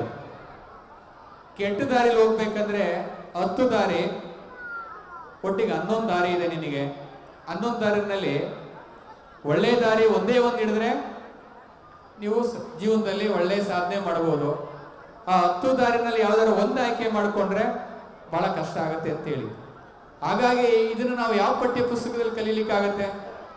ಹಾಗಾಗಿ ನಮ್ಮ ಗ್ರಾಮೀಣ ಬದುಕಿನ ಸೊಗಡಿನಲ್ಲಿ ಬಂದಿರುವಂತ ಅನುಭವಗಳನ್ನು ಕೂಡ ನಾವು ಸ್ವೀಕರಿಸಬೇಕಾಗತ್ತೆ. ಮಕ್ಕಳು ನಾವೆಲ್ಲ ಒಳ್ಳೆ ಶಾಲೆಯಲ್ಲಿ ಓದ್ತಾ ಇದ್ದೀವಿ, ಕಲ್ತಿದ್ದೀವಿ, ತಂದೆ ತಾಯಿ ಕಲ್ತಿಲ್ಲ, ಅವ್ರು ಓದಿಲ್ಲ, ಅವ್ರು ಹೇಳೋದಿಲ್ಲ ನಾವು ಕೇಳಬಾರ್ದು ಅಂತ ನಮ್ಮ ಮನಸ್ಸಲ್ಲಿ ಇರಬಾರ್ದು. ಹಾಗಾಗಿ ಗುರಿಯನ್ನ ಹಾಕೊಳ್ಳಿ, ಒಳ್ಳೆ ದಾರಿಯನ್ನ ಹಿಡಿರಿ ಅಂತ ನಾನು ಹೇಳಲಿಕ್ಕೆ ಇಚ್ಛೆ ಪಡ್ತಾ, ಸಿಕ್ಕಂತ ಸಮಯ ಏನಿದೆ ಅದು ಬಹಳ ಅಮೂಲ್ಯವಾಗಿರುವಂಥದ್ದು. ನೀವೆಲ್ಲ ಬಂದಿರುವಂತ ಮಕ್ಕಳು ಇಂಥ ಒಂದು ಒಳ್ಳೆಯ ಶಾಲೆನಲ್ಲಿ ಕಲಿತಾ ಇದ್ದೀರಾ. ನಮ್ಮ ಸಂಪತ್ ಕುಮಾರ್ ಅವರು ಹೇಳ್ದಂಗೆ ನೀವೆಲ್ಲ ಪುಣ್ಯವಂತರು. ಇಲ್ಲಿ ಕೆಲಸ ಮಾಡೋರು ಎಷ್ಟು ಪುಣ್ಯವಂತರು, ಕಲಿಯೋರು ಅಷ್ಟೇ ಪುಣ್ಯವಂತರು. ಯಾಕೆ ಅಂತ ಹೇಳಿದ್ರೆ ಯಾವತ್ತೂ ಕೂಡ ನಾವು ಇಂಥ ಶಾಲೆಯಲ್ಲೇ ಕಲ್ತ್ರೆ ನಮ್ಮ ಬದುಕನ್ನ ಒಂದು ಸಮಷ್ಟಿಯುತವಾಗಿ ಕಟ್ಕೊಳ್ಳಿಕ್ಕೆ ಸಾಧ್ಯ ಆಗುತ್ತೆ. ನಮಗೆ ಒಂದು ಪರ್ಸನಾಲಿಟಿಯಿಂದ ಹೇಗೆ ಬರಬೇಕು ಅಂತ ಹೇಳಿದ್ರೆ ಎಲ್ಲ ರಂಗಗಳಲ್ಲೂ ಕೂಡ ಒಂದು ಸಮಷ್ಟಿಯುತ ಬದುಕನ್ನ ಕಟ್ಕೊಳ್ಬೇಕಂದ್ರೆ ಇಂಥ ಶಾಲೆಗಳಲ್ಲಿ ಅನುಭವನ ಗಳಿಸ್ಕೊಳ್ಬೇಕು. ಹಾಗಾಗಿ ನೀವು ಸಮಯವನ್ನ ಹಾಳು ಮಾಡಿಕೊಳ್ಳದಲೆ ಒಳ್ಳೆಯನ್ನ ಗುರಿಯನ್ನ ಹಾಕಿಕೊಂಡು ಒಳ್ಳೆಯ ದಾರಿಯನ್ನ ಹಿಡ್ಕೊಂಡು ನೀವು ಬದುಕನ್ನ ರೂಪಿಸ್ಕೊಳ್ಬೇಕು ಅಂತ ನಾನು ಹೇಳಲಿಕ್ಕೆ ಇಚ್ಛೆ ಪಡ್ತೇನೆ. ಕೆಲವರೆಲ್ಲ ಬಡವರು ಇರ್ಬೋದು, ಗ್ರಾಮೀಣ ಪ್ರದೇಶದಿಂದ ಬಂದಿರತಕ್ಕಂಥ ರೈತರ ಮಕ್ಕಳಿರ್ಬೋದು. ನನ್ನ ಪ್ರಕಾರ ಬಡತನ ಅನ್ನುವಂಥದ್ದು ಅದು ಎಲ್ರಿಗೂ ಕೂಡ ವರ ಅಂತ ನಾನು ಅನ್ಕೊಂಡಿದ್ದೇನೆ. ಕೆಲವರು ಏನ್ ಮಾಡ್ತಾರೆ, ಬಡತನ ಇದ್ರೆ ಅದು ಶಾಪ ಶಾಪ ಅಂತ ಹೇಳ್ತಾರೆ. ಅದು ತಪ್ಪು. ಬಡತನ ಯಾವತ್ತೂ ಶಾಪ ಅಲ್ಲ, ಅದು ಬಡತನ ವರ. ಹಾಗಾಗಿ ನಾನು ಯಾವಾಗಲೂ ಹೇಳ್ತಾ ಇರ್ತೀನಿ, ಎಲ್ಲರಿಗೂ ಓದ್ ಕಡೆ ಎಲ್ಲ ಹೇಳ್ತಾ ಇರ್ತೀನಿ, ಬಡವರಾಗಿ ಹುಟ್ಟುವುದು ತಪ್ಪಲ್ಲ, ಆದರೆ ಬಡವರಾಗಿ ಉಳಿಯುವುದೇ ತಪ್ಪು ಅಂತೇಳಿ. ಯಾಕೆಂದ್ರೆ ಬಡತನವನ್ನೇ ನಾವು ಇಟ್ಕೊಂಡು ಅದ್ರ ಮೇಲೆ ಬದುಕನ್ನ ಕಟ್ಕೊಳ್ಬೇಕು. ಹಾಗಾಗಿ ಏನೋ ಒಂದ್ ಕಡೆ ತಪ್ಪು ಮಾಡ್ತೀವಿ, ಬೀಳುವುದು ತಪ್ಪಲ್ಲ, ಆದರೆ ಬಿದ್ದಲ್ಲಿಯೇ ಬೀಳುವುದು ತಪ್ಪು. ನಾವು ಒಂದ್ಸಲ ತಪ್ಪು ಮಾಡಿದ್ದೀವಿ ಅಂದ್ರೆ ಮತ್ಪುರ ನಾವು ಅಲ್ಲೇ ತಪ್ಪು ಮಾಡ್ತೀವಿ ಅಂದ್ರೆ ಅದು ತಪ್ಪು ಅಂತೇಳಿ. ಬದುಕಿನಲ್ಲಿ ತಪ್ಪು ಮಾಡೋದು ಸಹಜ. ಹಾಗಂತ ನಾವು ಯಾವತ್ತೂ ಕೂಡ ಅದನ್ನ ಪುನರಾವರ್ತನೆ ಮಾಡಬಾರ್ದು ಅಂತ ಹೇಳ್ತಾ, ಯಾವತ್ತೂ ಕೂಡ ಬಡತನವನ್ನೇ ನಾವು ವರವಾಗಿ ಸ್ವೀಕರಿಸಬೇಕು ಅಂತ ಹೇಳಿ ನಾನು ಹೇಳಲಿಕ್ಕೆ ಇಚ್ಛೆ ಪಡ್ತೇನೆ. ಜೀವನದ ಮೌಲ್ಯಗಳಿಗೆ ನಾವು ತಲೆಬಾಗಿದ್ರೆ, ಇರುವಂತ ಮಕ್ಕಳಿಗೆ ತಂದೆ ತಾಯಿಗಳು ಹೇಳಲಿಕ್ಕೆ ಇಚ್ಛೆ ಪಡುವಂಥದ್ದು, ಜೀವನದ ಮೌಲ್ಯಗಳಿಗೆ ನಾವು ತಲೆಬಾಗಿದ್ರೆ ಈ ಸಮಾಜದಲ್ಲಿ ತಲೆ ಎತ್ತಿ ನಡಿಬಹುದು. ಆದರೆ ಜೀವನದ ಮೌಲ್ಯಗಳಿಗೆ ನಾವು ತಲೆಯನ್ನ ಬಾಗಲಿಲ್ಲ ಅಂತ ಹೇಳಿದ್ರೆ ಈ ಸಮಾಜದಲ್ಲಿ ತಲೆ ತಗ್ಸಿ ಬದುಕಬೇಕಾಗತ್ತೆ. ಯಾವತ್ತೂ ಕೂಡ ನಮ್ಮ ಜೀವನದಲ್ಲಿ ಜೀವನದ ಮೌಲ್ಯಗಳೇ ಪ್ರಾಮುಖ್ಯತೆ ಹೊರತು ಬೇರೆ ಯಾವುದೂ ಅಲ್ಲ ಅಂತ ನಾನು ಹೇಳಲಿಕ್ಕೆ ಇಚ್ಛೆ ಪಡ್ತಾ, ಬಂದಿರುವಂತ ಮಕ್ಕಳು ಗ್ರಾಮೀಣ ಪ್ರದೇಶದಿಂದ ಬಂದಿದ್ದೀರಾ, ಕನ್ನಡ ಮೀಡಿಯಂ ಓದಿರ್ಬೋದು, ನಾವು ನಿಮ್ಮ ತರನೇ ಕನ್ನಡ ಮೀಡಿಯಂ ಅಲ್ಲಿ ಓದಿ ಮಟ್ಟಕ್ಕೆ ಬಂದಿರೋ ಅಂಥದ್ದು. ಹಾಗಾಗಿ ಯಾವುದೇ ರೀತಿಯ ನೆಗೆಟಿವ್ ಥಿಂಕಿಂಗ್ ಅನ್ನ ಮಾಡದಲೆ ಒಳ್ಳೆಯ ಪಾಸಿಟಿವ್ ಥಾಟ್ಸ್ ಅನ್ನ ಮನಸ್ಸಿನಲ್ಲಿ ಹಾಕೊಂಡು ಕಲಿಬೇಕು. ಒಂದು ರಿಸರ್ಚ್ ಸರ್ವೆ ಪ್ರಕಾರ ನಮಗೆಲ್ಲ ಹೇಳ್ಬೇಕಂತ ಹೇಳಿದ್ರೆ, ನ್ಯಾಷನಲ್ ಸೈನ್ಸ್ ಫೆಡರೇಷನ್ ಅಂತ ಇದೆ. ಈ ನ್ಯಾಷನಲ್ ಸೈನ್ಸ್ ಫೆಡರೇಷನ್ ಅವರು ಒಂದು ರಿಸರ್ಚ್ ಮಾಡಿದ್ದಾರೆ. ಒಬ್ಬ ಮನುಷ್ಯ ಒಂದು ಜೀವಿತದ ಅವಧಿಯಲ್ಲಿ ಒಂದು ದಿನಕ್ಕೆ ಸುಮಾರು 75,000 ಥಾಟ್ಸ್ ಅನ್ನ ಜನರೇಟ್ ಮಾಡ್ತಾನಂತ. ಥಾಟ್ಸ್ ಅನ್ನ ಅದರಲ್ಲಿ 40% ಥಾಟ್ಸ್ಗಳು ಯೂಸ್ಲೆಸ್ ಥಾಟ್ಸ್, ಅದು ಏನೂ ಉಪಯೋಗ ಬರಲ್ಲ. ಇನ್ನು 40% ಥಾಟ್ಸ್ಗಳು ನೆಗೆಟಿವ್ ಥಾಟ್ಸ್, ಅದು ಏನು ಉಪಯೋಗ ಬರಲ್ಲ. ಇನ್ನು 10% ಥಾಟ್ಸ್ಗಳು ಡೌಟ್ಫುಲ್ ಥಾಟ್ಸ್, ಅದು ಏನೂ ಉಪಯೋಗ ಬರಲ್ಲ. ಕೊನೆಗೆ ಉಳಿದಿರೋದು ಓನ್ಲಿ 10% ಥಾಟ್ಸ್ಗಳು ಪಾಸಿಟಿವ್ ಥಾಟ್ಸ್ಗಳು. ಒಬ್ಬ ಯಾರಾದರೂ 10% ಥಾಟ್ಸ್ ಅನ್ನ, ಪಾಸಿಟಿವ್ ಥಾಟ್ಸ್ ಅನ್ನ ಸರಿಯಾಗಿ ಬಳಕೆ ಮಾಡಿಕೊಂಡ್ರೆ ಸಾಕಂತೆ ಅವನು ಮಹಾನ್ ಸಾಧನೆಯನ್ನು ಮಾಡ್ಲಿಕ್ಕೆ ಸಾಧ್ಯ ಅಂತ ಹೇಳಿ. ಹಾಗಾಗಿ ನಮ್ಮಲ್ಲಿ ಯಾವತ್ತೂ ಕೂಡ we should always think in positive way. ನಮ್ಮ ರಕ್ತದಲ್ಲಿ ಪ್ರತಿ ಕ್ಷಣದಲ್ಲೂ ಕೂಡ ನಾವು ಒಂದು ಗುಣಾತ್ಮಕವಾಗಿ ಚಿಂತನೆಯನ್ನ ಮಾಡೋದನ್ನ ಕಲಿಬೇಕು ಅಂತ ನಾನು ಹೇಳಲಿಕ್ಕೆ ಇಚ್ಛೆ ಪಡ್ತೇನೆ ಬಂದಿರುವಂತ ಎಲ್ಲ ಮಕ್ಕಳಿಗೆ. ಹಾಗಾಗಿ ನನಗೆ ಅದು ಗೊತ್ತಿಲ್ಲ ಇದು ಗೊತ್ತಿಲ್ಲ ಅಂತೇಳಿ ನಾವು ನಕಾರಾತ್ಮಕ ಭಾವನೆಯನ್ನ ತಾಳಬಾರ್ದು. ಒಂದು ಕಡೆ ಒಂದು ಪದ್ಯ ಇದೆ, ಕವಿ ತುಂಬಾ ಚೆನ್ನಾಗಿ ಬರೀತಾನೆ. ದೇಶ ಪರಿಚಿತವಲ್ಲ, ದಾರಿ ಪರಿಚಿತವಲ್ಲ, ಅಕ್ಕಿ ಆರದೇತ ಮರಕ್ಕೆ ರೆಕ್ಕೆ ಬೀಸಿ ನೀರಿಗಿಳಿಯದ ಹೊರತು ಈಜು ಕಲಿಯುವುದೆಂತು ಅಂತೇಳಿ. ನನಗೆ ಅದು ಗೊತ್ತಿಲ್ಲ ಇದು ಗೊತ್ತಿಲ್ಲ ಅಂತೇಳಿ ಹಿಂದೆ ಇಳಿದ್ರೆ ನಾನು ಹಿಂದೆನೇ ಹೋಗ್ತಾ ಇರ್ತೇನೆ. ಈಜು ಕಲಿಬೇಕಂತ ಹೇಳಿದ್ರೆ ಈಜು ಕಲಿಯುವುದು ಹೇಗೆ ಅಂತ ಹೇಳಿ ಪುಸ್ತಕ ಓದಿದ್ರೆ ಈಜು ಕಲಿಯಕ್ಕಾಗಲ್ಲ. ಸಂಗೀತ ಕಲಿಯುವುದು ಹೇಗೆ ಅಂತ ಹೇಳಿದ್ರೆ ಪುಸ್ತಕ ಓದಿದ್ರೆ ಸಂಗೀತ ಕಲಿಯಕ್ಕಾಗಲ್ಲ. ಈಜು ಕಲಿಬೇಕಂತ ಹೇಳಿದ್ರೆ ನೀರಿಗೆ ಬೀಳಲೇಬೇಕು. ಸಂಗೀತ ಕಲಿಬೇಕಂತ ಹೇಳಿದ್ರೆ ಪುಸ್ತಕ ಓದಿ ಸಂಗೀತ ಕಲಿಯಕ್ಕಾಗಲ್ಲ, ಆಡ್ಲೇಬೇಕು, ಆಡೋ ಪ್ರಯತ್ನ ಮಾಡಲೇಬೇಕು. ಹಾಗಾಗಿ ದೇಶ ಪರಿಚಿತವಲ್ಲ, ದಾರಿ ಪರಿಚಿತವಲ್ಲ, ಅಕ್ಕಿ ಆರದೇತ ಮರಕ್ಕೆ ರೆಕ್ಕೆ ಬೀಸಿ ನೀರಿಗೆ ಇಳಿಯದ ಹೊರತು ಈಜು ಕಲಿಯುವುದು ಅಂತೇಳಿ. ಒಂದು ಪಕ್ಷಿ ಹಾರ್ತಾ ಇರುತ್ತೆ, ಅದಕ್ಕೇನು ಗೊತ್ತಿಲ್ಲ ಯಾವ ಊರು, ಯಾವ ದೇಶ, ಯಾವ ದಾರಿ, ಯಾವ ಊರು ಏನು ಗೊತ್ತಿಲ್ಲ, ಹೋಗ್ತಾ ಇರ್ತದೆ. ಸೊ ಹಾಗೆ ನಾವು ಬದುಕಿನಲ್ಲೂ ಕೂಡ ಯಾವುದಕ್ಕೂ ಕೂಡ ಹಿಂದೆ ಬೀಳದೆ ಮುಂದೋಗ್ಬೇಕು ಅಂತ ಹೇಳಿ ನಾನು ಹೇಳಲಿಕ್ಕೆ ಇಚ್ಛೆ ಪಡ್ತಾ, ಇವತ್ತು ಮೊಬೈಲ್ ಬಗ್ಗೆ ನಾನು ಎಲ್ಲರಿಗೂ ಹೇಳಿದೆ, ತಂದೆ ತಾಯಿಗಳಿಗೆ ಹೇಳಿದೆ. ಏನಂತ, ಮನೆಯಲ್ಲಿ ನಾವೇ ಮಕ್ಕಳು ಮುಂದೆ ಮೊಬೈಲ್ ಬಳಸ್ತಾ ಇರ್ತೀವಿ, ಕೊನೆಗೆ ಹೇಳ್ತೀವಿ ಮಕ್ಕಳಿಗೆ ಮೊಬೈಲ್ ಮುಟ್ಬೇಡ ಅಂತ ಹೇಳಿ. ಇವತ್ತು ನಮ್ಮ ಮನೆಗಳಲ್ಲಿ ಮಕ್ಕಳಲ್ಲಿ ಮೊಬೈಲ್ ಅಡಿಕ್ಷನ್ ಜಾಸ್ತಿ ಆಗಿದೆ. ನಾನು ಹೇಳೋಕೆ ಇಚ್ಛೆ ಪಡ ಅಂಥದ್ದು, ಮೊಬೈಲ್ ಅಡಿಕ್ಷನ್ಗಿಂತ ನಮ್ಮ ಮಕ್ಕಳಿಗೆ ಬುಕ್ಗಳ ಅಡಿಕ್ಷನ್ ಆಗಬೇಕು, ಪುಸ್ತಕಗಳನ್ನು ಅಡಿಕ್ಷನ್ ಮಾಡಬೇಕು, ಹೆಚ್ಚು ಹೆಚ್ಚು ಪುಸ್ತಕಗಳನ್ನ ಓದಬೇಕು, ಓದುವಂಥ ಹವ್ಯಾಸವನ್ನು ರೂಢಿಸ್ಕೊಳ್ಬೇಕು. ಅದನ್ನು ಮಕ್ಕಳಿಗೆ ಬಿತ್ತಿ ಅಂತ ನಾನು ಹೇಳಲಿಕ್ಕೆ ಇಚ್ಛೆ ಪಡ್ತೇನೆ. ಯಾಕೆ ಅಂತ ಹೇಳಿದ್ರೆ, ಬುಕ್ಕು, ಪುಸ್ತಕ ಮತ್ತು ಮೊಬೈಲ್ ಇವೆರಡು ಸಂಭಾಷಣೆ ಮಾಡ್ಕೊಳ್ತಾ ಇರತ್ತಂತ ಒಮ್ಮೆ. ಯಾವುದು ಮೇಲು ಅಂತೇಳಿ, ಮೊಬೈಲ್ ಮೇಲೋ ಅಥವಾ ಪುಸ್ತಕ ಮೇಲೋ, ಬುಕ್ ಮೇಲೋ ಅಂತೇಳಿ ಎರಡು ಸಂಭಾಷಣೆ ಮಾಡ್ಕೊಳ್ತಾ ಇರುತ್ತೆ. ಮೊಬೈಲ್ ಹೇಳುತ್ತಂತೆ, ಏ ಮಗು, ನೀನು ನನ್ನನ್ನೇ ತಲೆ ತಗ್ಗಿಸಿ ನೋಡ್ತಾ ಇರು. ಏನ್ ಹೇಳುತ್ತಂತೆ? ಯಾವುದು? ಮೊಬೈಲ್ ಹೇಳುತ್ತಂತೆ, ಏ ಮಗು, ನೀನು ಯಾವಾಗಲೂ ಕೂಡ ತಲೆ ತಗ್ಗಿಸಿ ನನ್ನನ್ನೇ ನೋಡ್ತಾ ಇರೋ. ಈ ಸಮಾಜದಲ್ಲಿ ನೀನು ತಲೆ ಎತ್ತಿ ನಡೆಯದಂತೆ ಮಾಡ್ತೇನೆ ಅಂತ ಹೇಳಿದ್ರು. ಆದರೆ ಬುಕ್ ಹೇಳುತ್ತಂತೆ, ಏ ಮಗು, ನನ್ನನ್ನೇ ನೀನು ತಲೆಯನ್ನ ತಗ್ಗಿಸಿ ನನ್ನನ್ನೇ ಓದ್ತಾ ಇರೋ. ಈ ಸಮಾಜದಲ್ಲಿ ನೀನು ತಲೆ ಎತ್ತಿ ನಡೆಯುವಂತೆ ಮಾಡ್ತೇನೆ ಅಂತ ಹೇಳಿ. ಎಷ್ಟು ಚೆನ್ನಾಗಿದೆ ನೋಡಿ. ಮೊಬೈಲ್ ಹೇಳುತ್ತೆ, ನೋಡಪ್ಪ, ನೀನು ಯಾವಾಗಲೂ ನನ್ನನ್ನೇ ನೋಡ್ತಾ ಇರೋ, ನನ್ನನ್ನೇ ನೋಡ್ತಾ ಇರೋ, ಮುಂದೆ ನೀನು ತಲೆ ಎತ್ತದಂತೆ ಮಾಡ್ತೇನೆ, ನೀನು ತಲೆ ತೆಗೆಸ್ಕೊಂಡೇ ಇರಬೇಕು. ನಾನು ಆಗ್ಲೇ ಹೇಳಿದ್ನಲ್ಲ, ಜೀವನದ ಮೌಲ್ಯಗಳಿಗೆ ನಾವು ಬಾಗ್ಲಿಲ್ಲ ಅಂದ್ರೆ ನಾವು ಈ ಸಮಾಜದಲ್ಲಿ ತಲೆ ಎತ್ತಿ ನಡೆಯಕ್ಕಾಗಲ್ಲ ಅಂತೇಳಿ. ಬಾಗೋದು ದೊಡ್ಡದಲ್ಲ, ಜೀವನದ ಮೌಲ್ಯಗಳಿಗೆ ಬಾಗಬೇಕು. ಹಾಗಾಗಿ ನಾವು ಅದನ್ನ ಕಲ್ತ್ಕೊಳ್ಬೇಕು. ಹಾಗಾಗಿ ಮನೆಗಳಲ್ಲಿ ಹೆಚ್ಚು ಪುಸ್ತಕಗಳನ್ನ ಕಲಿಸುವಂಥದ್ದು ದಯವಿಟ್ಟು ಮಾಡಬೇಕು ಅಂತ ನಾನು ಹೇಳಲಿಕ್ಕೆ ಇಚ್ಛೆ ಪಡ್ತೇನೆ. ಸಮಾಜದಲ್ಲಿ ತಂದೆ ತಾಯಿಗಳಿಗಿಂತ ಮಿಗಿಲಾದ ಶಕ್ತಿ ಈ ಸಮಾಜದಲ್ಲಿ ಇನ್ನೊಂದು ಯಾವುದೂ ಇಲ್ಲ. ಬಂದಿರುವಂಥ ಮಕ್ಕಳಿಗೂ ಕೂಡ ನಾನು ಹೇಳೋದಿಷ್ಟೇನೆ, ತಂದೆ ತಾಯಿಗಳೇ ದೇವರು. ನನ್ನ ಪ್ರಕಾರ ಮೊದಲು ಅವರನ್ನು ಪೂಜಿಸ್ಬೇಕು. ತಂದೆ ತಾಯಿಗಳಿಗೆ ಗೌರವ ಕೊಡಲಿಲ್ಲ ಅಂದರೆ, ತಂದೆ ತಾಯಿಗಳನ್ನ ಸರಿಯಾಗಿ ನಡೆಸ್ಕೊಳ್ಳಿಲ್ಲ ಅಂದರೆ ನಾವು ಏನು ಓದಿದ್ರು ಅದು ನಿರರ್ಥಕ, ಅದು ಉಪಯೋಗಕ್ಕೆ ಬರಲ್ಲ. ಯಾಕೆ ಇವತ್ತಿನ ಸಮಾಜದಲ್ಲಿ ನಾವೆಲ್ಲ ಏನು ಮಾಡ್ತಾ ಇದ್ದೀವಿ ಅಂತ ಹೇಳಿದ್ರೆ, ಎಲ್ಲೋ ಒಂದ್ ಕಡೆ ನಮ್ಮ ಮಕ್ಕಳಿಗೆ ಒಳ್ಳೆ ಸಂಸ್ಕಾರ ಕಲಿಸ್ಲಿಲ್ಲ ಅಂದ್ರೆ ಕೊನೆಗೆ ಅದ್ರ ಅನುಭವಿಸೋರು ಯಾರಂದ್ರೆ ತಂದೆ ತಾಯಿಗಳೇ, ಬೇರೆ ಯಾರೂ ಅಲ್ಲ. ವಯಸ್ಸಾದ್ಮೇಲೆ ದೂರಿದ್ರೆ ಆಗೋದಿಲ್ಲ. ನಾನು ನೋಡ್ಕೋತಾ ಇಲ್ಲ, ಅವನು ನನ್ನ ಸಾಕ್ತಾ ಇಲ್ಲ, ಊಟ ಆಗ್ತಾ ಇಲ್ಲ, ಸರಿಯಾಗಿ ನೋಡ್ಕೊಳ್ತಾ ಇಲ್ಲ ಅಂದ್ರೆ ಅವ್ರಿಗೆ ದೂರಿದ್ರೆ ಆಗಲ್ಲ. ಅದಕ್ಕೆ ಫಾಲ್ಟ್ ಯಾರಂತ ಹೇಳಿದ್ರೆ ನಾವೇನೆ. ಮಕ್ಕಳಿಗೆ ಸರಿಯಾಗಿ ಕಲಿಸ್ಬೇಕು. ಹಾಗಾಗಿ ಇವತ್ತೇನು ದೊಡ್ಡದಾಗಿ ಎಲ್ಲ ಕಡೆ ವೃದ್ಧಾಶ್ರಮಗಳಿದೆ. ಸಮಾಜದಲ್ಲಿ ವೃದ್ಧಾಶ್ರಮಗಳು ಜಾಸ್ತಿ ಆಗಿದೆ ಅಂದ್ರೆ ಅದು ಒಳ್ಳೆ ಲಕ್ಷಣ ಅಲ್ಲ. ಒಪ್ತೀರಾ? ಯಾರಾದರೂ ಒಪ್ತೀರಾ? ನನಗೆ ಮಂಗಳೂರಿನಲ್ಲಿ ಒಂದು CEO ಆಗಿ ಜಿಲ್ಲಾ ಪಂಚಾಯತಿಯಲ್ಲಿ ಕೆಲಸ ಮಾಡ್ಬೇಕಾದ್ರೆ ಒಬ್ರು ಬಂದ್ರು, ಸರ್ ವೃದ್ಧಾಶ್ರಮ ಓಪನ್ ಮಾಡ್ತಾ ಇದೀವಿ, ಬಂದು ಉದ್ಘಾಟನೆ ಮಾಡ್ಕೊಡ್ಬೇಕಂತ ಹೇಳಿ. ನಾನು ಅವ್ರಿಗೆ ಒಂದು ಮಾತು ಹೇಳಿದೆ, ನೋಡಪ್ಪ, ನೀನು ಶಾಲೆ ಓಪನ್ ಮಾಡ್ತಾನೆ ಅಂದ್ರೆ ಬರ್ತಿದ್ದೆ, ಬಟ್ ವೃದ್ಧಾಶ್ರಮ ಓಪನ್ ಮಾಡ್ತಾನೆ ನನ್ನ ಮನಸ್ಸು ಒಪ್ಪೋದಿಲ್ಲ, ನಾನು ಬರಲ್ಲ ಅಂತ ಹೇಳಿದೆ. ಅವ್ರು ಒಳ್ಳೆ ಮಾಡ್ತಿದ್ದಾರೆ, ಸಮಾಜ ಸೇವೆ ಮಾಡ್ತಿದ್ದಾರೆ.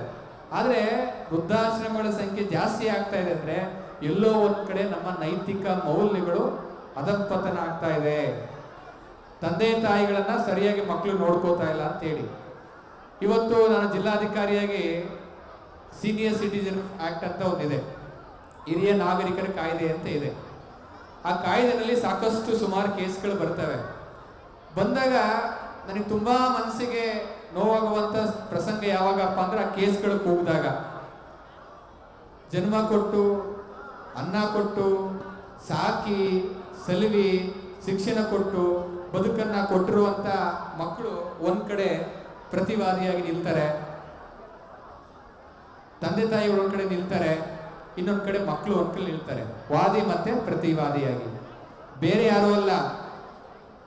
ವಾದಿ ಪ್ರತಿವಾದಿ ಅಂದ್ರೆ ಏನೋ, ಇಬ್ರು ಕೂಡ ವಿರೋಧವಾಗಿರೋರು.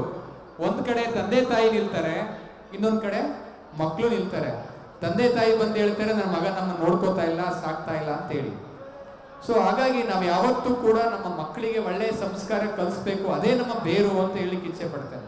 ಅವೆಲ್ಲವೂ ಕೂಡ ನಾವು ಕಲಿಬೇಕಂತ ಹೇಳಿದ್ರೆ ಇಂಥ ಶಾಲೆಗಳಲ್ಲಿ ಮಾತ್ರ ಕಲೀಲಿಕ್ಕೆ ಸಾಧ್ಯ.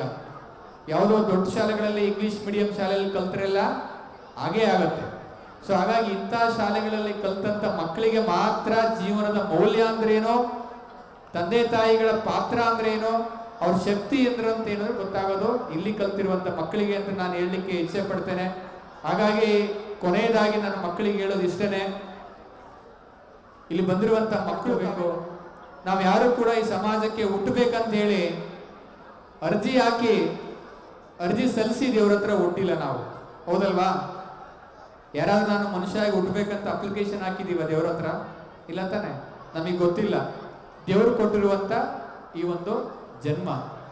ಆದ್ರೆ ಅತ್ಯ ಅಮೂಲ್ಯವಾಗಿರುವಂತ ಜನ್ಮವನ್ನ, ಈ ಜೀವನವನ್ನ ನಾವು ಒಳ್ಳೆಯದಾಗಿ ಬಳಸ್ಕೊಂಡು ಈ ಸಮಾಜಕ್ಕೆ ಒಳ್ಳೆಯ ವ್ಯಕ್ತಿಗಳಾಗೋದಿದೆಯಲ್ಲ, ಅದು ಬಹಳ ಮುಖ್ಯ. ಯಾಕೆ ಅಂತ ಹೇಳಿದ್ರೆ ನಾನು ಎಲ್ಲಿ ಹುಟ್ಟಬೇಕು ಅನ್ನೋದು ನನ್ನ ಆಯ್ಕೆ ಅಲ್ಲ, ನಾನು ಯಾರು ಹೊಟ್ಟೆಯಲ್ಲಿ ಹುಟ್ಟಬೇಕು ಅನ್ನೋದು ನನ್ನ ಆಯ್ಕೆ ಅಲ್ಲ, ನನ್ನ ತಂದೆ ತಾಯಿ ಯಾರಾಗಿರ್ಬೇಕು ಅನ್ನೋದು ನನ್ನ ಆಯ್ಕೆ ಅಲ್ಲ, ಅಕ್ಕ ತಮ್ಮ ಯಾರಾಗಿರ್ಬೇಕು ಅನ್ನೋದು ನನ್ನ ಆಯ್ಕೆ ಅಲ್ಲ, ನನ್ನ ಎತ್ತರ ಎಷ್ಟಿರ್ಬೇಕು ಅನ್ನೋದು ನನ್ನ ಆಯ್ಕೆ ಅಲ್ಲ, ನನ್ನ ಬಣ್ಣ ಹೇಗಿರ್ಬೇಕು ಅನ್ನೋದು ನನ್ನ ಆಯ್ಕೆ ಅಲ್ಲ. ಅವ್ಯಾವು ಕೂಡ ನಮ್ಮ ಕೈಲಿಲ್ಲ, ಹೋಗ್ತಾನೆ. ಯಾರ ಮನೇಲಿ ಹುಟ್ಟಬೇಕು ಅನ್ನೋದು ನನಗೆ ಚಾನ್ಸೇ ಇಲ್ಲ, ಅದರ ಅವಕಾಶನೇ ದೇವರು ನಮಗೆ ಕೊಟ್ಟಿಲ್ಲ. ನನಗೆ ಬ್ಯೂಟಿ ಹೇಗಿರ್ಬೇಕು, ನನ್ನ ವ್ಯಕ್ತಿತ್ವ ಹೇಗಿರ್ಬೇಕು, ಪರ್ಸನಾಲಿಟಿ ಹೇಗಿರ್ಬೇಕು, ನನ್ನ ಬಣ್ಣ ಹೇಗಿರ್ಬೇಕು, ಕೈ ಹೇಗಿರ್ಬೇಕು, ಮೂಗಿರ್ಬೇಕು, ಕಣ್ಣು ಹೇಗಿರ್ಬೇಕು, ಅವು ಯಾವ ಆಯ್ಕೆ ನಮಗಿಲ್ಲ. ಆದರೆ ದೇವರು ಒಂದು ಆಯ್ಕೆ ನಿಮಗೆ ಕೊಟ್ಟಿದ್ದಾನೆ, ಈ ಸಮಾಜಕ್ಕೆ ಏನಾಗಬೇಕು ಅನ್ನುವಂಥ ಆಯ್ಕೆ ದೇವರು ನಮಗೆ ಕೊಟ್ಟಿದ್ದಾನೆ. ಆ ಎಲ್ಲ ಆಯ್ಕೆಗಳನ್ನು ಅವನೇ ಇಟ್ಕೊಂಡ್ರು ಕೂಡ ಈ ಸಮಾಜಕ್ಕೆ ಒಬ್ಬ ಒಳ್ಳೆಯ ವ್ಯಕ್ತಿ ಆಗ್ಬೇಕಾ, ಒಬ್ಬ ಕೆಟ್ಟ ವ್ಯಕ್ತಿ ಆಗ್ಬೇಕು ಅನ್ನುವಂಥ ಆಯ್ಕೆ ನಮಗೆ ಕೊಟ್ಟಿದ್ದಾನೆ. ತಂದೆ ತಾಯಿಗಳಿಗೆ ಒಬ್ಬ ಒಳ್ಳೆ ಮಗ ಆಗ್ಬೇಕಾ, ಕೆಟ್ಟ ಮಗ ಆಗ್ಬೇಕಾ ಅನ್ನುವಂಥ ಒಳ್ಳೆ ಆಯ್ಕೆಯನ್ನು ದೇವರು ನಮಗೆ ಕೊಟ್ಟಿದ್ದಾನೆ. ಹಾಗಾಗಿ ಆ ಆಯ್ಕೆಯನ್ನ ಸರಿಯಾಗಿ ಸದುಪಯೋಗವನ್ನು ಪಡಿಸ್ಕೊಳ್ಳಿ ಅಂತ ನಾನು ಹೇಳ್ತಾ, ಸಾಧನೆಗೆ ನನ್ನ ಪ್ರಕಾರ ಯಾವ ಬಲನೂ ಅವಶ್ಯಕತೆ ಇಲ್ಲ. ನಮ್ಮ ಸಂಪತ್ ಕುಮಾರ್ ಅವರು ಹೇಳ್ತಾ ಇದ್ರು, ಹಣ ಬಲ ಆಗ್ಲಿ, ರಾಜಕೀಯ ಬಲ ಆಗ್ಲಿ, ಇನ್ಯಾವ ಬಲನೂ ಅವಶ್ಯಕತೆ ಇಲ್ಲ. ಸಾಧನೆಗೆ ಯಾವುದು ನನ್ನ ಪ್ರಕಾರ ಒಂದೇ ಇರೋದು ಅಂತ ಹೇಳಿದ್ರೆ ಯಾವ ಬಲ ಅಂತ ಕೇಳ್ತೀರಾ? ಸಾಧನೆಗೆ ಯಾವ ಬಲ ಅಂದ್ರೆ ಅದು ಆತ್ಮಬಲ ಮಾತ್ರ. ಈ ಆತ್ಮಬಲ ಇದ್ರೆ ನಾವೇನ್ ಬೇಕಾದ್ರೂ ಸಾಧನೆ ಮಾಡ್ಬೋದು. ಹಾಗಾಗಿ ನಿಮ್ಮಲ್ಲಿ ಆ ಒಂದು ನಕಾರಾತ್ಮಕ ಮನೋಭಾವನ ಬೆಳೆಸ್ಕೊಳ್ಳದಲ್ಲೇ ಒಂದು ಒಳ್ಳೆಯ ಶಿಕ್ಷಣವನ್ನ ಪಡೀರಿ ಅಂತ ಹೇಳ್ತಾ, ಇವತ್ತು ನನಗೆ ಈ ಒಂದು ಕಾರ್ಯಕ್ರಮದಲ್ಲಿ ಕರೆಸಿ 2 ಅನುಭವದ ಮಾತುಗಳನ್ನ ಆಡ್ಲಿಕ್ಕೆ ಅವಕಾಶವನ್ನ ಮಾಡಿಕೊಟ್ಟಿದ್ದೀರಾ, ಬಹಳ ಸಂತೋಷ ಆಗಿದೆ. ಹಾಗಾಗಿ ಇಷ್ಟು ಸಮಯ ಬಹಳ ತಾಳ್ಮೆಯಿಂದ ನನ್ನ ಮಾತುಗಳನ್ನು ಕೂಡ ಆಲಿಸಿದ್ದೀರಾ, ನಿಮಗೂ ಕೂಡ ಧನ್ಯವಾದಗಳನ್ನ ಅರ್ಪಿಸ್ತೇನೆ. ಹಾಗೂ ವಿಶೇಷವಾಗಿ ನೀವೆಲ್ಲರ ಪ್ರೀತಿಸುವಂತ, ಗೌರವಿಸುವಂತ ಲಿಂಗಪ್ಪ ಸರ್ ಅವರನ್ನು ಕೂಡ ನಾನು ವಿಶೇಷವಾಗಿ ಗೌರವಿಸ್ತೇನೆ. ಯಾಕೆ ಅಂತ ಹೇಳಿದ್ರೆ ಅವರ ಒಂದು ಸಾಮಾಜಿಕ ಕಳಕಳಿಗೆ, ಈ ಸಮಾಜದ ಬಗ್ಗೆ ಇರುವಂತ ಪ್ರೀತಿಗೆ, ಮಕ್ಕಳು ಒಳ್ಳೆಯ ಬದುಕನ್ನ ಕಟ್ಕೊಳ್ಬೇಕು ಅನ್ನುವಂಥ ತುಡಿತಕ್ಕೆ ನಾವೆಲ್ಲ ಅವರಿಗೆ ತಲೆಬಾಗಬೇಕು. ಹಾಗಾಗಿ ಸರ್ ನಿಮಗೆ ಮತ್ತೊಮ್ಮೆ ನಿಮಗೆ ಅಭಿನಂದನೆಗಳನ್ನು ಸಲ್ಲಿಸ್ತಾ, ಇಲ್ಲಿ ಬಂದಿರುವಂತ ಅವ್ರ ಜೊತೆಗೂಡಿ ದುಡಿತಾ ಇರುವಂತ ಎಲ್ಲ ಪದಾಧಿಕಾರಿಗಳಿಗೂ ಕೂಡ ನಾನು ನಮಸ್ಕರಿಸ್ತಾ, ಈ ಒಂದು ಕಾರ್ಯಕ್ರಮದಲ್ಲಿ ಮಾತನಾಡಲಿಕ್ಕೆ ಅವಕಾಶ ಮಾಡಿಕೊಟ್ಟಂತ ನಿಮಗೆ, ವಿಶೇಷವಾಗಿ ನಮ್ಮ ಸಂಪತ್ ಕುಮಾರ್ ಅವರಿಗೆ ನಾನು ಅಭಿನಂದನೆಗಳನ್ನು ಸಲ್ಲಿಸಿ ನಿಮಗೆಲ್ಲರೂ ಕೂಡ ಮತ್ತೊಮ್ಮೆ ನಮಿಸಿ ನನ್ನ ಮಾತನ್ನು ಮುಗಿಸ್ತೇನೆ. ನಮಸ್ಕಾರ. ಹೆಚ್ಚಾಗಿ ಮಾತನಾಡಿದ್ರೆ ತಾವು ಅನ್ಯತಾ ಭಾವಿಸಬಾರದು ಅಂತ ಹೇಳಿ ಮತ್ತೊಮ್ಮೆ ನಿಮ್ಮಲ್ಲಿ ವಿನಂತಿಸಿಕೊಂಡು ನನ್ನ ಮಾತನ್ನು ಮುಗಿಸ್ತೇನೆ. ನಮಸ್ಕಾರ. ಕುಮಾರ್ ಸರ್ ಬಾಯಿ ತುಂಬಾ ಎಷ್ಟು ಹೇಳಿದ್ರು ಸಾಲದು, ಯಾವ ವಿಷಯವನ್ನ ಬಿಟ್ಟಿದ್ದಾರೆ ಅಂತ ಹೇಳೋದಕ್ಕೂ ಆಗಲ್ಲ. 1 ಸಿಬಿ 2 ಗರಡಾಳ 3 ಮುತ್ತಪ್ಪ 4 ನಾಗೇಂದ್ರ 5 ಪಂಚಾಂಗ 6 ದಾಳಿಂಬೆ 7 ಕೋಟಿಂಬೆ 8 ನಾಗರ ಗಂಟೆ ಗೊಂಬೈ ಗೋಲಿ ತುಮಕತ್ತಾಲಿ. ಆ ಜನಪದ ತಾಯಿಯ ಮಾತಿಗೆ ಗಣಿತ ಹೇಳ್ಕೊಡ್ತಾ ಇದ್ದಾಳೆ. ಒಂದು ಜೋರು ಚಪ್ಪಾಳೆ ಕೊಡಿ. ಜನಪದ ತಾಯಿ ಸುಲಭವಾಗಿ 1, 2 ಹೇಳ್ಕೊಡ್ತಾ ಇದ್ದಾಳೆ. ತಾಯಿ ತಂದೆ ಅಜ್ಜ ಅಜ್ಜಿ ಕಡೆಗಾಣಬೇಡಿ, ಅವರ ನಡುವೆನೆ ನೀವು ದೊಡ್ಡ ವ್ಯಕ್ತಿಗಳಾಗಿ ಬೆಳೀರಿ, ವಿದೇಶದ ವ್ಯಾಮೋಹ ಬೇಡ.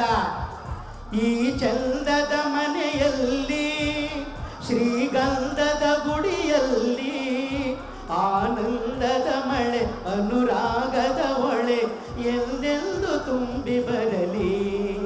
ಈ ಚಂದದ ಮನೆಯಲ್ಲಿ DC ಸಾಹೇಬರಿಗೆ ಒಂದು ಜೋರು ಚಪ್ಪಾಳೆ. ಯೋಗಕ್ಕಿಂತ ಯೋಗ್ಯತೆ ದೊಡ್ಡದು. ತಂದೆ ತಾಯಿನೇ ದೇವರು ಅಂತ ಹೇಳಿದ್ದಾರೆ.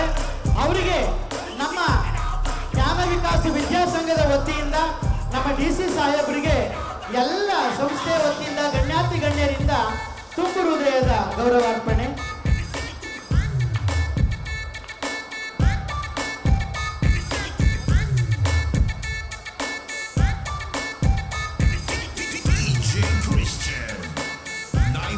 ನಮ್ಮ ಗ್ರೇಟರ್ ಬೆಂಗಳೂರು ಪ್ರಾಧಿಕಾರದ ಅಧ್ಯಕ್ಷರಾದಂಥ ಗಾಣಕಲ್ ನಟರಾಜಣ್ಣ ಬಂದಿದ್ದಾರೆ. ಅವರಿಗೆ ಪ್ರೀತಿಯ ಸ್ವಾಗತವನ್ನ ಕೋರ್ತೀವಿ. ಮತ್ತೆ ಸಂಸ್ಥೆಯ ನಿರ್ದೇಶಕರಾದಂಥ ಪದ್ಮರೇಖಾ ಮೇಡಮ್ ಅವ್ರಿಗೂ ಕೂಡ ಪ್ರೀತಿಯ ಸ್ವಾಗತವನ್ನ ಬಯಸ್ತಾ ಇದ್ದೀವಿ.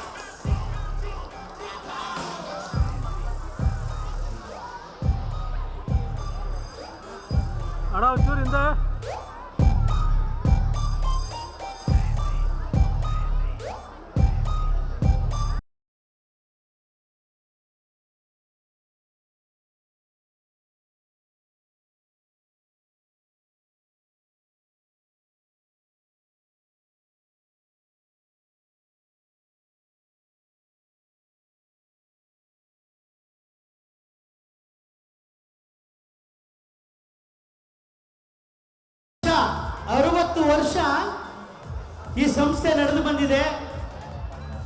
ಇವತ್ತು ಇಲ್ಲಿ ದುಡಿದಂತಹ ಕಾಣದ ಕೈಗಳು, ಕಂಡ ಕೈಗಳು, ಎಷ್ಟು ನಿಸ್ವಾರ್ಥ ಮನಸ್ಸುಗಳು, ನಿಕಟಪೂರ್ವ ನಿವೃತ್ತಿ ಆಗಿರುವಂತಕ್ಕಂಥ ಶಿಕ್ಷಕರು, ನಿವೃತ್ತಿ ಆಗಿರುವಂತಕ್ಕಂಥ ಮುಖ್ಯ ಶಿಕ್ಷಕರುಗಳು, ನಿವೃತ್ತಿ ಆಗಿರುವಂತಕ್ಕಂಥ ಡಿ ದರ್ಜೆ ನೌಕರರು ಮತ್ತು ಸಿಬ್ಬಂದಿಯೇತರ ವರ್ಗದವರು, ಮತ್ತೆ ನಿಕಟಪೂರ್ವ ಆಡಳಿತ ಮಂಡಳಿ, ನಾಲ್ಕು ಒಬ್ಬೆ,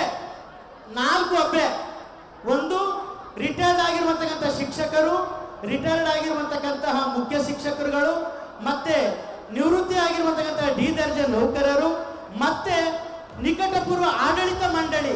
ಎಷ್ಟು ತಾಯಿ ಹೃದಯ ನಮ್ಮ ಲಿಂಗಪ್ಪನವರಿಗೆ. ಎಲ್ಲ ನೆಲ ನೋಡುವಂತಕ್ಕಂಥ ಸಂಸ್ಕೃತಿ ನಮ್ಮ ಲಿಂಗಪ್ಪಾಜಿಯವರಿಗೆ ಒಂದು ಜೋರು ಚಪ್ಪಾಳೆ ಕೊಡಬೇಕು.